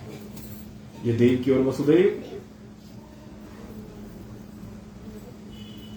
इस मथुरा मंडल में रहते हैं, और मथुरा मंडल में महाराज उग्रसेन जी का राज्य है। लेकिन इनका जो पुत्र है कंस, वो बड़ा पापी है, आसुर प्रवृत्ति का है, जरासंध का जामाता है। जरासंध ने अपनी दो पुत्री अस्थि और प्राप्ति का विवाह इसके साथ किया है तो असुर, बड़ा क्रूर स्वभाव का, बड़ा क्रोधी स्वभाव का है, लेकिन अपनी एक चचेरी बहन है जिससे बड़ा प्रेम करता है, नाम है देवकी। और देवकी के लिए वर की तलाश कर रहा है, और जब वर की तलाश कर रहा है तो किसी असुर में लक्षण नहीं देखता कि वो अपनी बहन को देवकी को उनको सौंप दे। ये विशेष होती है। असुर को भी अगर अपनी बेटी का विवाह करना है, अपनी बहन का विवाह करना है, तो किसी असुर से नहीं कर सकते। उसे भी पता है कि तो असुर प्रकृति है, मेरी बहन यहां से नहीं रह सकती। किसी असुर के साथ कोई किसी की बहन खुश रहती है क्या? इसलिए इसके लिए कोई धर्मात्मा चाहिए। और जब धर्मात्मा देखा तो महाराज सूरसेन के वसुदेव जी को देखा, और जब वसुदेव जी को देखा तो वसुदेव जी के साथ देवी का विवाह कर दिया। और जब देव का विवाह किया तो विवाह करने के बाद जब विदाई हुई, रथ पर आकर के विराजमान हुई वसुदेव जी और देवकी, और साथी रथ को लेकर चलने लगा। कंस से उसका विरह सहन नहीं हो रहा है, सारथी से कंस हटो। और सारथी के स्थान पर स्वयं कंस बैठे, और उधर भगवान ने देखा, अरे जिस माता की कोख से मैं अवतार लेने जा रहा हूं, जिस रथ पर वो विराजमान है, उस रथ का सारथी कंस जैसा पापी दुष्ट, ये मुझे स्वीकार नहीं। इसलिए तुरंत आकाशवाणी हुई कि हे कंस, जिस अपनी बहन को इतने प्रेम के साथ तू विदा कर रहा है, इसी बहन का 8वां पुत्र तेरा काल होगा। और जैसे ही कंस ने सुना, अगर कोई देव होता तो शायद इस तरह की हरकत ना करता। असुर है ना, असुर की मनोवृत्ति एक क्षण में बदल जाती है। घर में भी अगर कोई आसुरी प्रवृत्ति का होता है ना, आप उसके ऊपर 100 एहसान कर दो, 100 के 100 एहसान 1 मिनट में भूल जाएगा। एक काम उस विपरीत कर दो, बस एक काम विपरीत करते ही 100 पर पानी फिर जाएगा। तो कंस भी सब पर पानी फेर दी, सारे प्रेम पर पानी फेर दी। तुरंत म्यांग से तलवार निकाली और देवकी की ओर बढ़ा। वसुदेव जी कहने लगे, अरे क्या कर रहा है? मैं आकाशवाणी नहीं सुनी? अरे मैं तुम्हें देवकी से भी सुंदर सुंदर पत्नियां दे दूंगा, मैं जिसको कहोगे उसको तुम्हारी पत्नी बना दूंगा। कहने लगे, मेरी धर्म पत्नी है, इसके साथ मैंने पानी ग्रहण कर दिया। और हे कंस, आप तो धर्मात्मा है, शास्त्र को जानते हैं, नीति को जानते हैं। अरे अभी अभी आपने इसका विवाह किया, अपने हाथ से इसके हाथों पर मेहंदी लगाई है, हल्दी लगाई है, हाथ पीले की है तूने इसके। भी कन्या है, स्त्री जाति की है, स्त्री के ऊपर हाथ उठाना बड़ा अपराध, उसे तो मारने की बात कर रहा। नरक में भी जगह नहीं मिलती जो व्यक्ति किसी स्त्री के ऊपर हाथ उठाते हैं, उन्हें नरक में भी जगह नहीं मिलती। इतने कष्ट उनको झेलने पड़ते हैं। लेकिन स्त्री कहां मैंने, ये ध्यान रखना, राक्षसी नहीं है। भगवान भी जब राम अवतार लेते हैं सबसे पहले किसको मारते हैं? ताड़का को मारते हैं। और भगवान श्री कृष्ण भी जब अवतार लेते हैं सबसे पहले पूतना को मारते हैं। तो ये कौन है? ये स्त्रियां नहीं है, स्त्री की बात कर रहा, धर्म पत्नी की बात कर रहा। धर्म पत्नी कौन है? जो पति को पतन से बचाने वाली, पति को भटकने से बचाने वाली है, गहरी खाई में गिरने से बचाने वाली है, वो धर्म पत्नी होती है। और धर्म पति भी, पति को केवल पति कहते हैं, उसे धर्म पति नहीं कहते।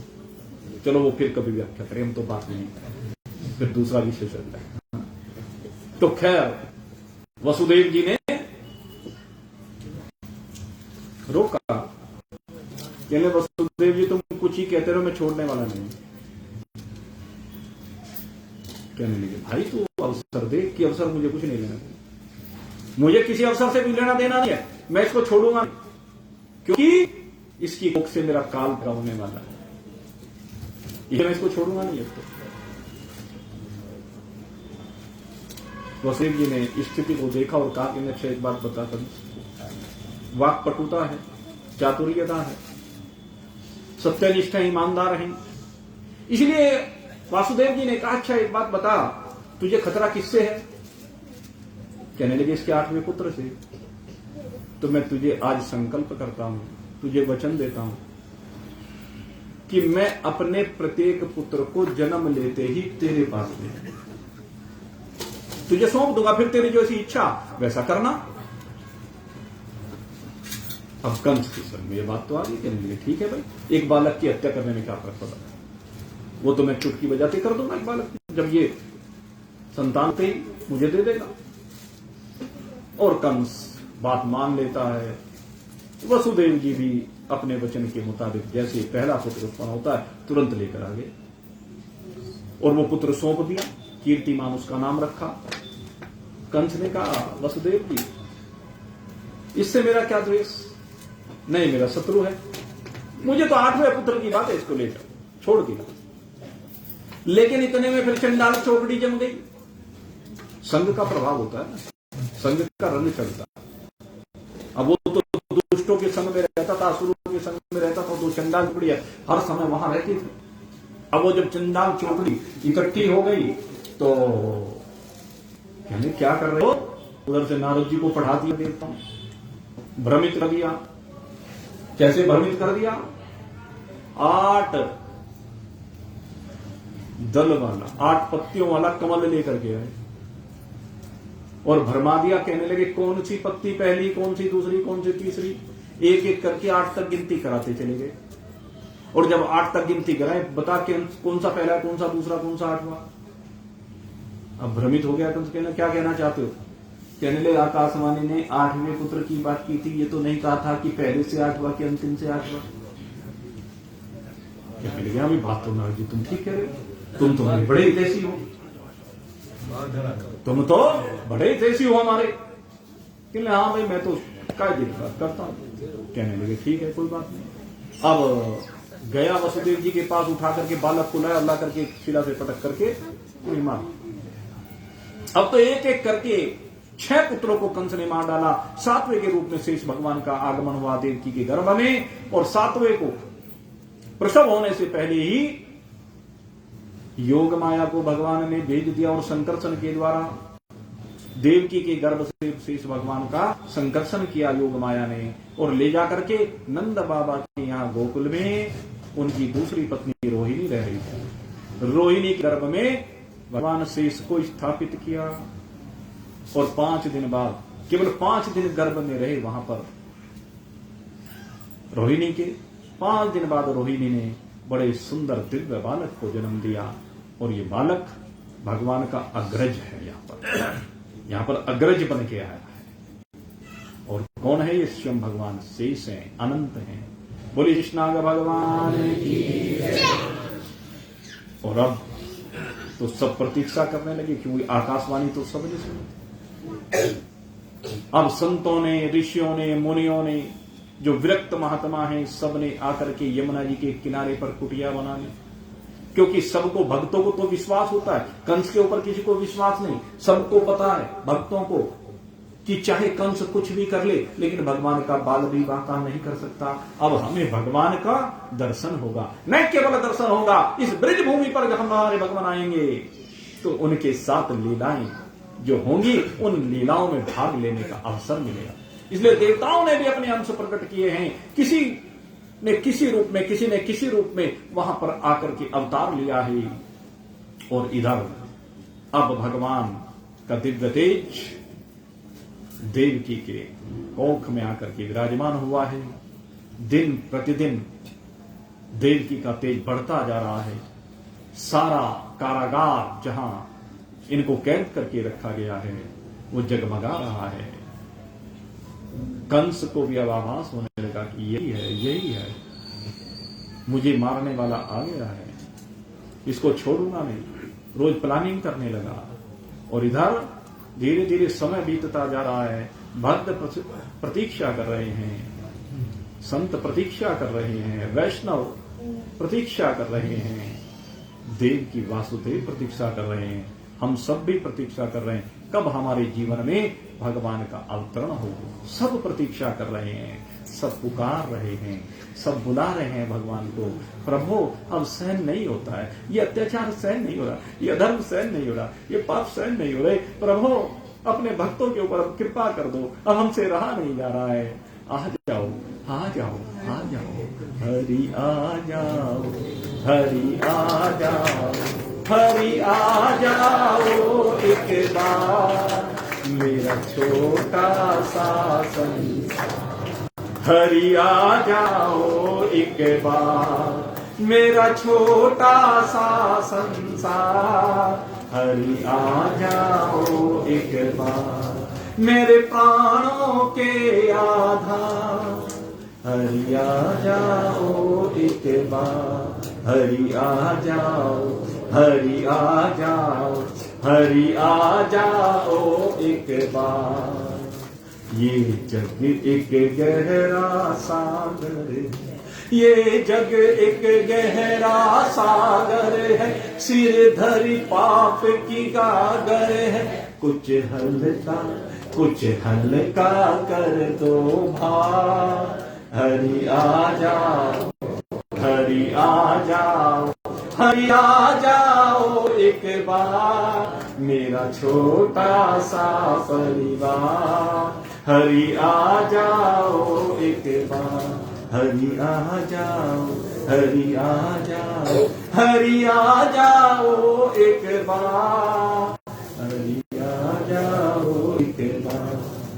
जोगी का वेश बना करके, जोगी का वेश बना करके, इस तन पे भस्म रमा करके, जोगी का वेश बना करके, इस तन पे भस्म रमा करके, मैं अलख जगाऊं तेरे द्वार। हरि आ जाओ एक बार, हरि आ जाओ एक बार, हरि आ जाओ। हरि आ जाओ, हरि आ जाओ एक बार, मेरा छोटा सा संसार, हरि आ जाओ एक बार। मैं तेरा हूँ तू मेरा है, मैं तेरा हूँ तू मेरा है, मैं तुझ में हूँ तू मुझ में है, मैं तेरा हूँ तू मेरा है, मैं तुझ में हूँ तू मुझ में है। मेरी विनती ही बारंबार, हरि आ जाओ एक बार, हरि आ जाओ एक बार, हरि आ जाओ, हरि आ जाओ, हरि आ जाओ एक बार, मेरा छोटा सा संसार, हरि आ जाओ। घनश्याम मुरारी मधुसूदन, घनश्याम मुरारी मधुसूदन, आ जाओ मेरे प्यारे मनमोहन। घनश्याम मुरारी मधुसूदन, आ जाओ मेरे प्यारे मनमोहन।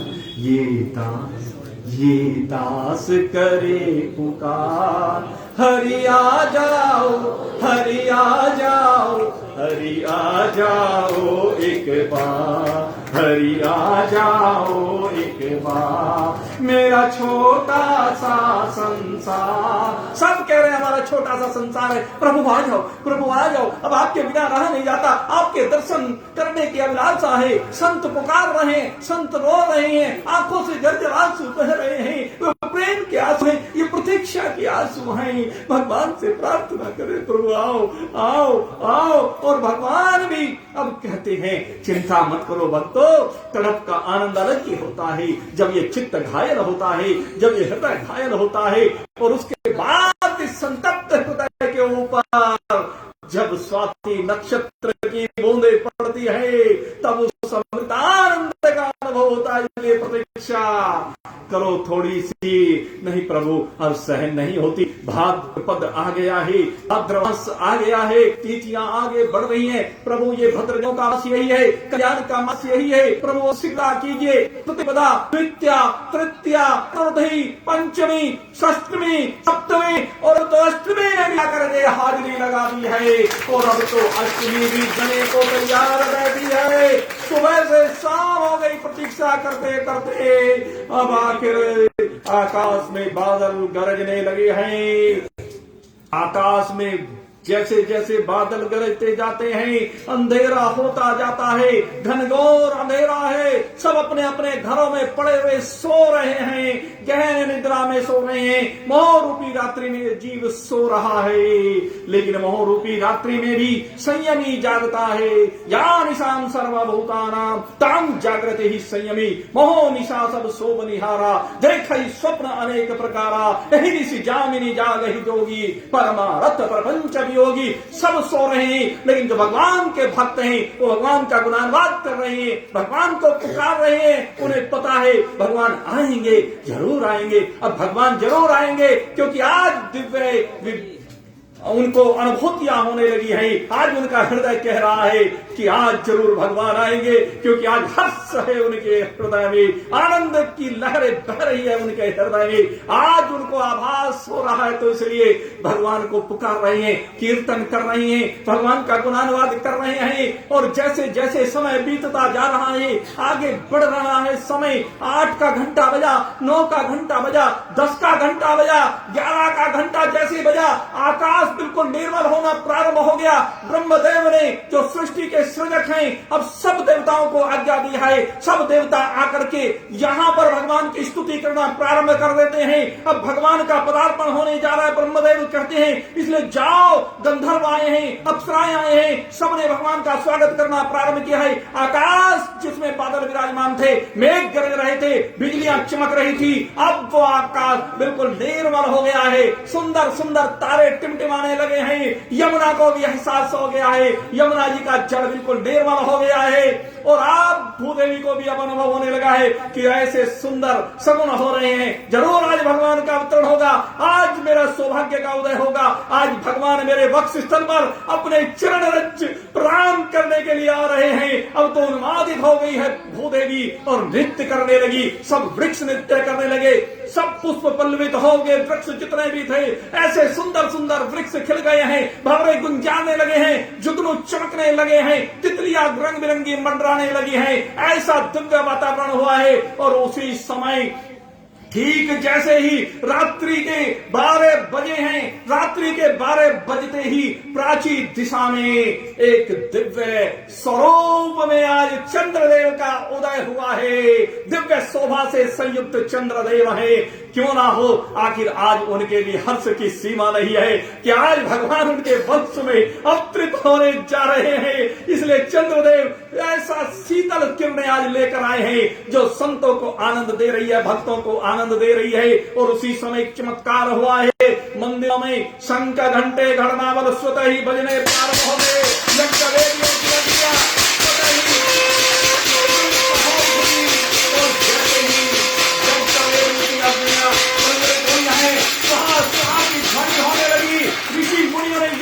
प्रारंभ कर दिया, आहुतियां दी जाने लगी, क्योंकि आज जो अग्नियां बुझा दी गई थी कंस के द्वारा वो स्वतः स्फुरित हुई है। यज्ञदेव स्वयं प्रसन्न होकर के आज आहुतियां लेने के लिए आए हैं और ब्राह्मणों ने आहुतियां देनी प्रारंभ की है। ओम प्रजापते स्वाहा इदम प्रजापते इदम नमः, ओम इंद्राय स्वाहा इदम इंद्राय इदम नमः, ओम अग्नये स्वाहा इदम अग्नये इदम नमः, ओम सोमाय स्वाहा इदम सोमाय इदम नमः। और जैसी आहुतियां आगे बढ़ती जा रही है, आहुति बढ़ते बढ़ते ओम ब्रह्मणे स्वाहा इदम ब्रह्मणे इदम नमः, ओम रुद्राय स्वाहा इदम रुद्राय इदम नमः। और जैसे ही कहा ओम नमो भगवते वासुदेवाय इदम विष्णवे इदम नमः, और इतना कहते ही वो पूर्ण अवतार भगवान श्री कृष्ण से कारागार में एक दिव्य आभा से संयुक्त होकर के देवकी के गर्भ से प्रकट हुआ है।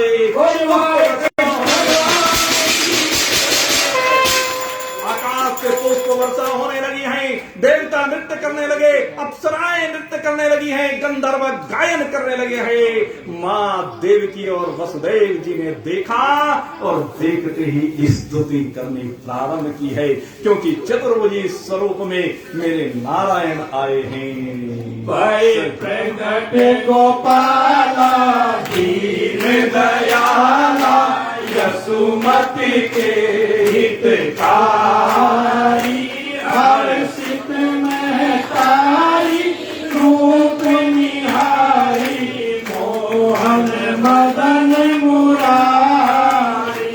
भाई प्रगट गोपाला दीन दयाला यसुमति के हितकारी, हर्षित महतारी रूप निहारी, मोहन मदन मुरारी। कंसासुर जाना पतिव माना, पूतना वेग पठाई, ते हर्षित धाई मन मुस्काई, गई जहाँ दुराई, ते जाए उठाए हृदय लगाए, पयोधर मुख में दीना, तब ऐसे कनाई मन मुस्काई, कान का सुहर लीना, जब इंद्र रिसाए मेरे पठाए, बस गई भाई मुरारी, गौवन हितकारी, सूर्य मुनिहारी, रख पर गिरवर धारी। कंसासुर मारो अति अहंकारो, वत्सासुर संहारो, बकासुर आयो बहुत डरायो, पाकर मदन विनाश, सुख पाई मगन भयउ कह आए। यह छंद अनूपा है रस रूपा जो कोई को गाए। कहीं सम नहीं कोई रमत भुवन सोई मन वांछित फल पाए। नंद यशोदा तनयो मोहन सोचित लाय। देखन चाहत बाल सुख रहियो जाय। जिनी नक्षत्र मोह भयो तीन नक्षत्र भयो आय। चार भलाई रीति सो करत यशोदा माय। भज गोविंदा गोपाला मुरली मनोहर नंद लाला। भज गोविंदा गोपाला मनोहर नंद लाला। मेरो मुरली मनोहर नंद लाला। मेरो मुरली मनोहर नंद लाला। भज गोविंदा गोपाला मुरली मनोहर नंद लाला। मेरो मुरली मनोहर नंद लाला। मेरो मुरली मनोहर नंद लाला। भज गोविंदा गोपाला मुरली मनोहर नंद लाला। मुरली मनोहर नंद लाला। मेरो मुरली मनोहर नंद लाला। भज गोविंदा गोपाला मुरली मनोहर नंद लाला। मेरो मुरली मनोहर नंद लाला। मेरो मुरली मनोहर नंद लाला। एक मुरली मनोहर नंद लाला। भज गोविंदा गोपाला मुरली मनोहर नंद लाला। गोविंदा गोपाला मुरली मनोहर नंद लाला।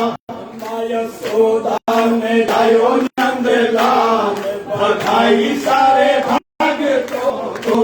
यशोदा ने गायो नंद लाल बधाई सारे भक्तों को। बधाई सारे भक्तों को। बधाई सारे संतों को। बधाई सारे भक्तों को। बधाई सारे संतों को। यशोदा ने गायो नंद लाल बधाई सारे भक्तों को।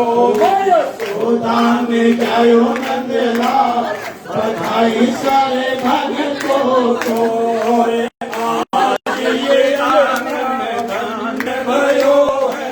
आज ये आंगन धन्य भयो है। नंद लाला को जन्म भयो है। नंद लाला को जन्म भयो है। आज ये आंगन धन्य भयो है। आज ये आंगन धन्य भयो है। नंद लाला को जन्म भयो है। नंद लाला को जन्म भयो है। नाचो रे नाचो के बेकार बधाई सारे भक्तों को। यशोदा ने गायो नंद लाल बधाई सारे भक्तों को। बधाई सारे भक्तों को। बधाई सारे संतों को। नंद लाल बधाई सारे संतों को। खुश खबरी ये सबको सुनाओ। खुश खबरी ये सबको सुनाओ। झूमो नाचो मौज मनाओ। झूमो नाचो मौज मनाओ। खुश खबरी ये खुशखबरी ये सबको सुनाओ, घूमो नाचो मौज मनाओ, झूमो नाचो मौज मनाओ। कान्हा ने लियो अवतार, बधाई सारे भक्तों को। कान्हा ने लियो अवतार, बधाई सारे भक्तों को, बधाई सारे भक्तों को, बधाई सारे भक्तों को। कान्हा ने लियो अवतार, बधाई सारे भक्तों को। महलों में अंगना, अंगने में पलना, महलों में अंगना, अंगने में पलना, महलों में अंगना, अंगने में पलना, महलों में अंगना, अंगने में पलना। पलने में झूले नंदलाल, बधाई सारे भक्तों को। पलने में झूले नंदलाल, बधाई सारे भक्तों को। यशोदा में जायो नंदलाल, बधाई सारे भक्तों को। यशोदा में जायो नंदलाल, बधाई सारे भक्तों को। श्री कृष्ण गोविंद हरे मुरारी, हे नाथ नारायण वासुदेवा। श्री कृष्ण गोविंद हरे मुरारी, हे नाथ नारायण वासुदेवा। हे नाथ नारायण वासुदेवा, हे नाथ नारायण वासुदेवा, हे नाथ नारायण वासुदेवा, हे नाथ नारायण वासुदेवा। गोविंद हरे मुरारी, हे नाथ नारायण वासुदेवा। श्री कृष्ण गोविंद हरे मुरारी, हे नाथ नारायण वासुदेवा। जिनका सभी भक्त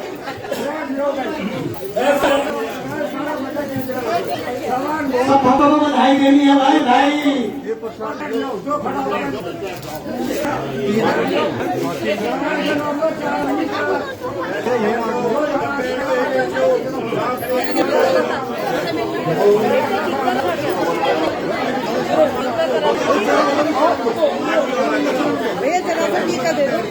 सभी भक्तों से अनुरोध है, कृपया बैठ जाइए। सभी बैठ करके बधाई सुने, कृपया बैठ जाइए। जो नहीं बैठेगा उसको अपनी माँ की कसम। तेरे अल्लाह की सोने के में आई, यशोदा मैया के दो बधाई। अल्लाह की सोने के में आई, यशोदा मैया के दो बधाई। दो बधाई मैया के दो बधाई, दो बधाई मैया के दो बधाई। अल्लाह की सोने के में आई, यशोदा मैया के दो बधाई। उनको भी उसे कम नहीं चलेगा कैसे।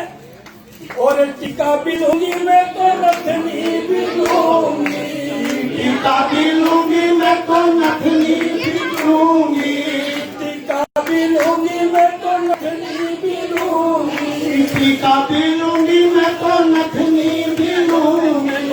चमकी भी लूंगी घड़ाई, यशोदा मैया के दो बधाई। अल्लाह की सोने के में आई, यशोदा मैया के दो बधाई। हार भी लूंगी सिंगार भी लूंगी, हार भी लूंगी मैं तो सिंगार भी लूंगी, हार भी लूंगी सिंगार भी लूंगी, हार भी लूंगी सिंगार लूंगी। कंगने की दे दो बधाई, यशोदा मैया के दो बधाई। कंगने की दे दो बधाई, यशोदा मैया के दो बधाई।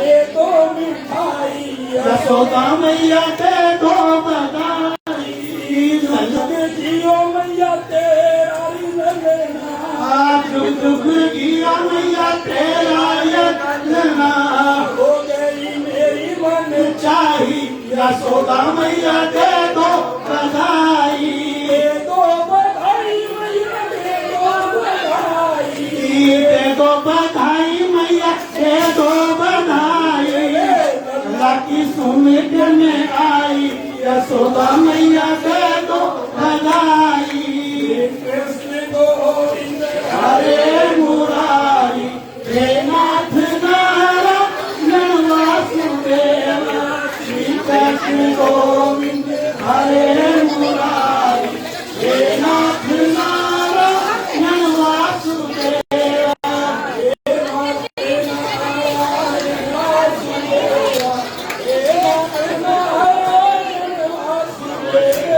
हे नाथ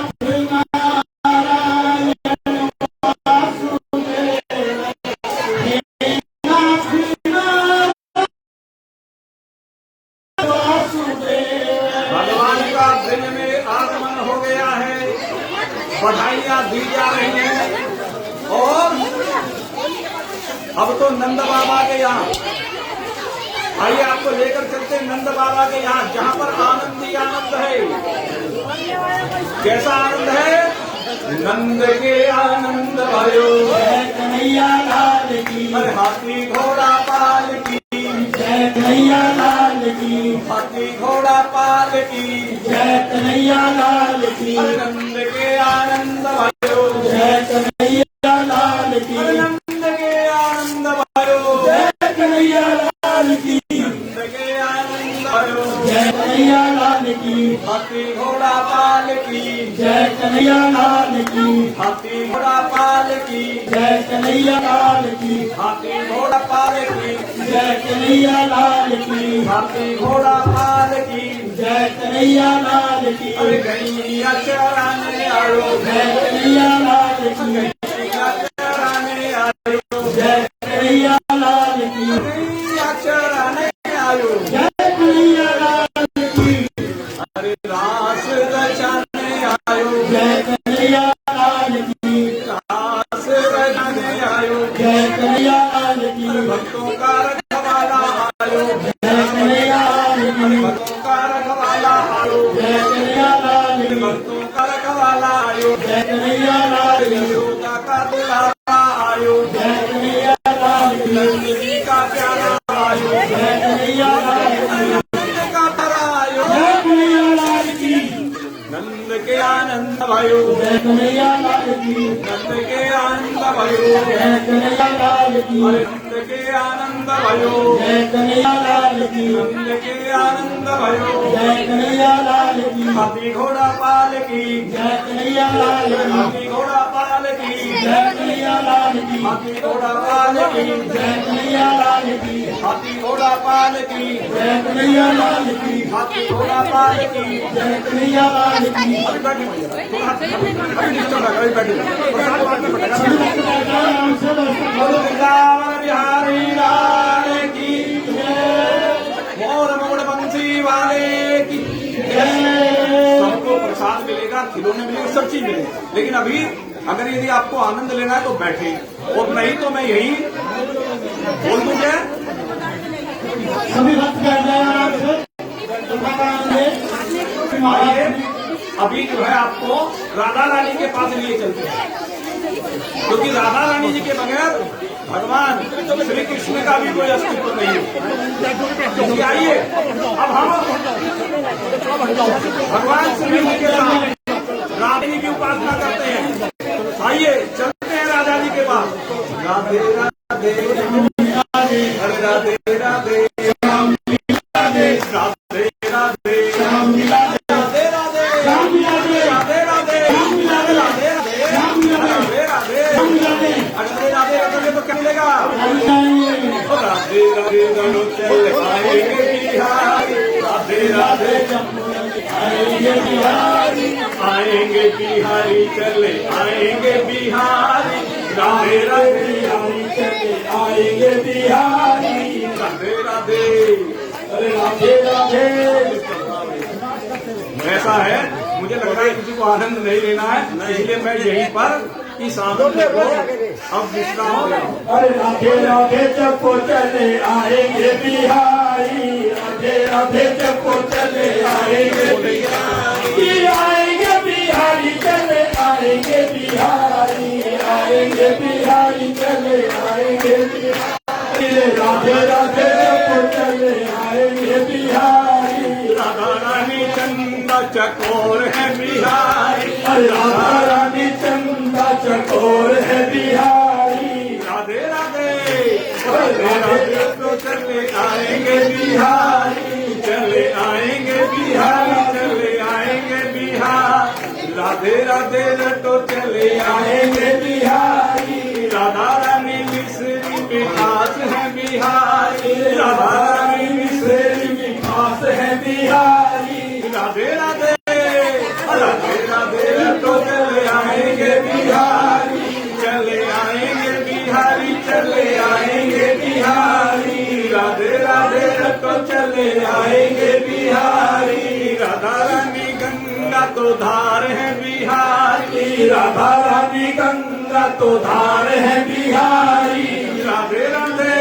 राधे राधे तो चले आएंगे बिहारी, चले आएंगे बिहारी, चले आएंगे बिहारी, राधे राधे। राधे राधे तो चले आएंगे बिहारी, राधा रानी तन है तो प्राण है बिहारी, राधा रानी तन है तो प्राण है बिहारी, राधे राधे। राधे राधे राधे तो चले आएंगे बिहारी, राधे राधे तो चले आएंगे बिहारी, चले आएंगे बिहारी, चले आएंगे बिहारी, राधे राधे। राधे राधे तो चले आएंगे बिहारी, राधा रानी मोहनी तो मन है बिहारी, राधा रानी मोहनी तो मन है बिहारी, राधा रानी मोहनी मोहन है बिहारी, राधे राधे। राधे राधे तो चले आएंगे बिहारी, राधे राधे तो चले आएंगे बिहारी, चले आएंगे बिहारी, चले आएंगे बिहारी, राधे राधे। राधे राधे तो चले आएंगे बिहारी, राधे राधे बोले राधे राधे, श्याम राधे, राधे राधे, राधे राधे, श्याम राधे, राधे राधे, श्याम राधे, राधे राधे, राधे राधे, श्याम राधे, राधे राधे, श्याम राधे, राधे राधे, श्याम राधे राधे, श्याम राधे राधे, श्याम राधे राधे, राधे राधे, राधे राधे, राधे राधे, राधे राधे, राधे राधे, राधे राधे, श्याम राधे राधे, श्याम राधे, राधे राधे, श्याम राधे, राधे राधे, श्याम राधे, राधे राधे, श्याम राधे, बोले वृंदावन रमण बंसी वाले की बागे बिहारी लाल की।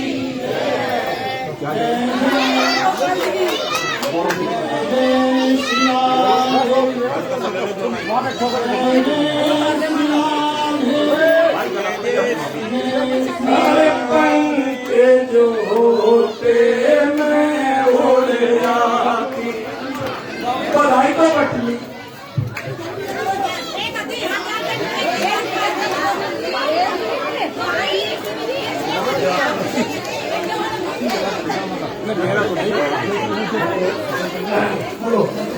सभी भक्तों से अनुरोध है, बधाई तो पानी रखा नहीं तो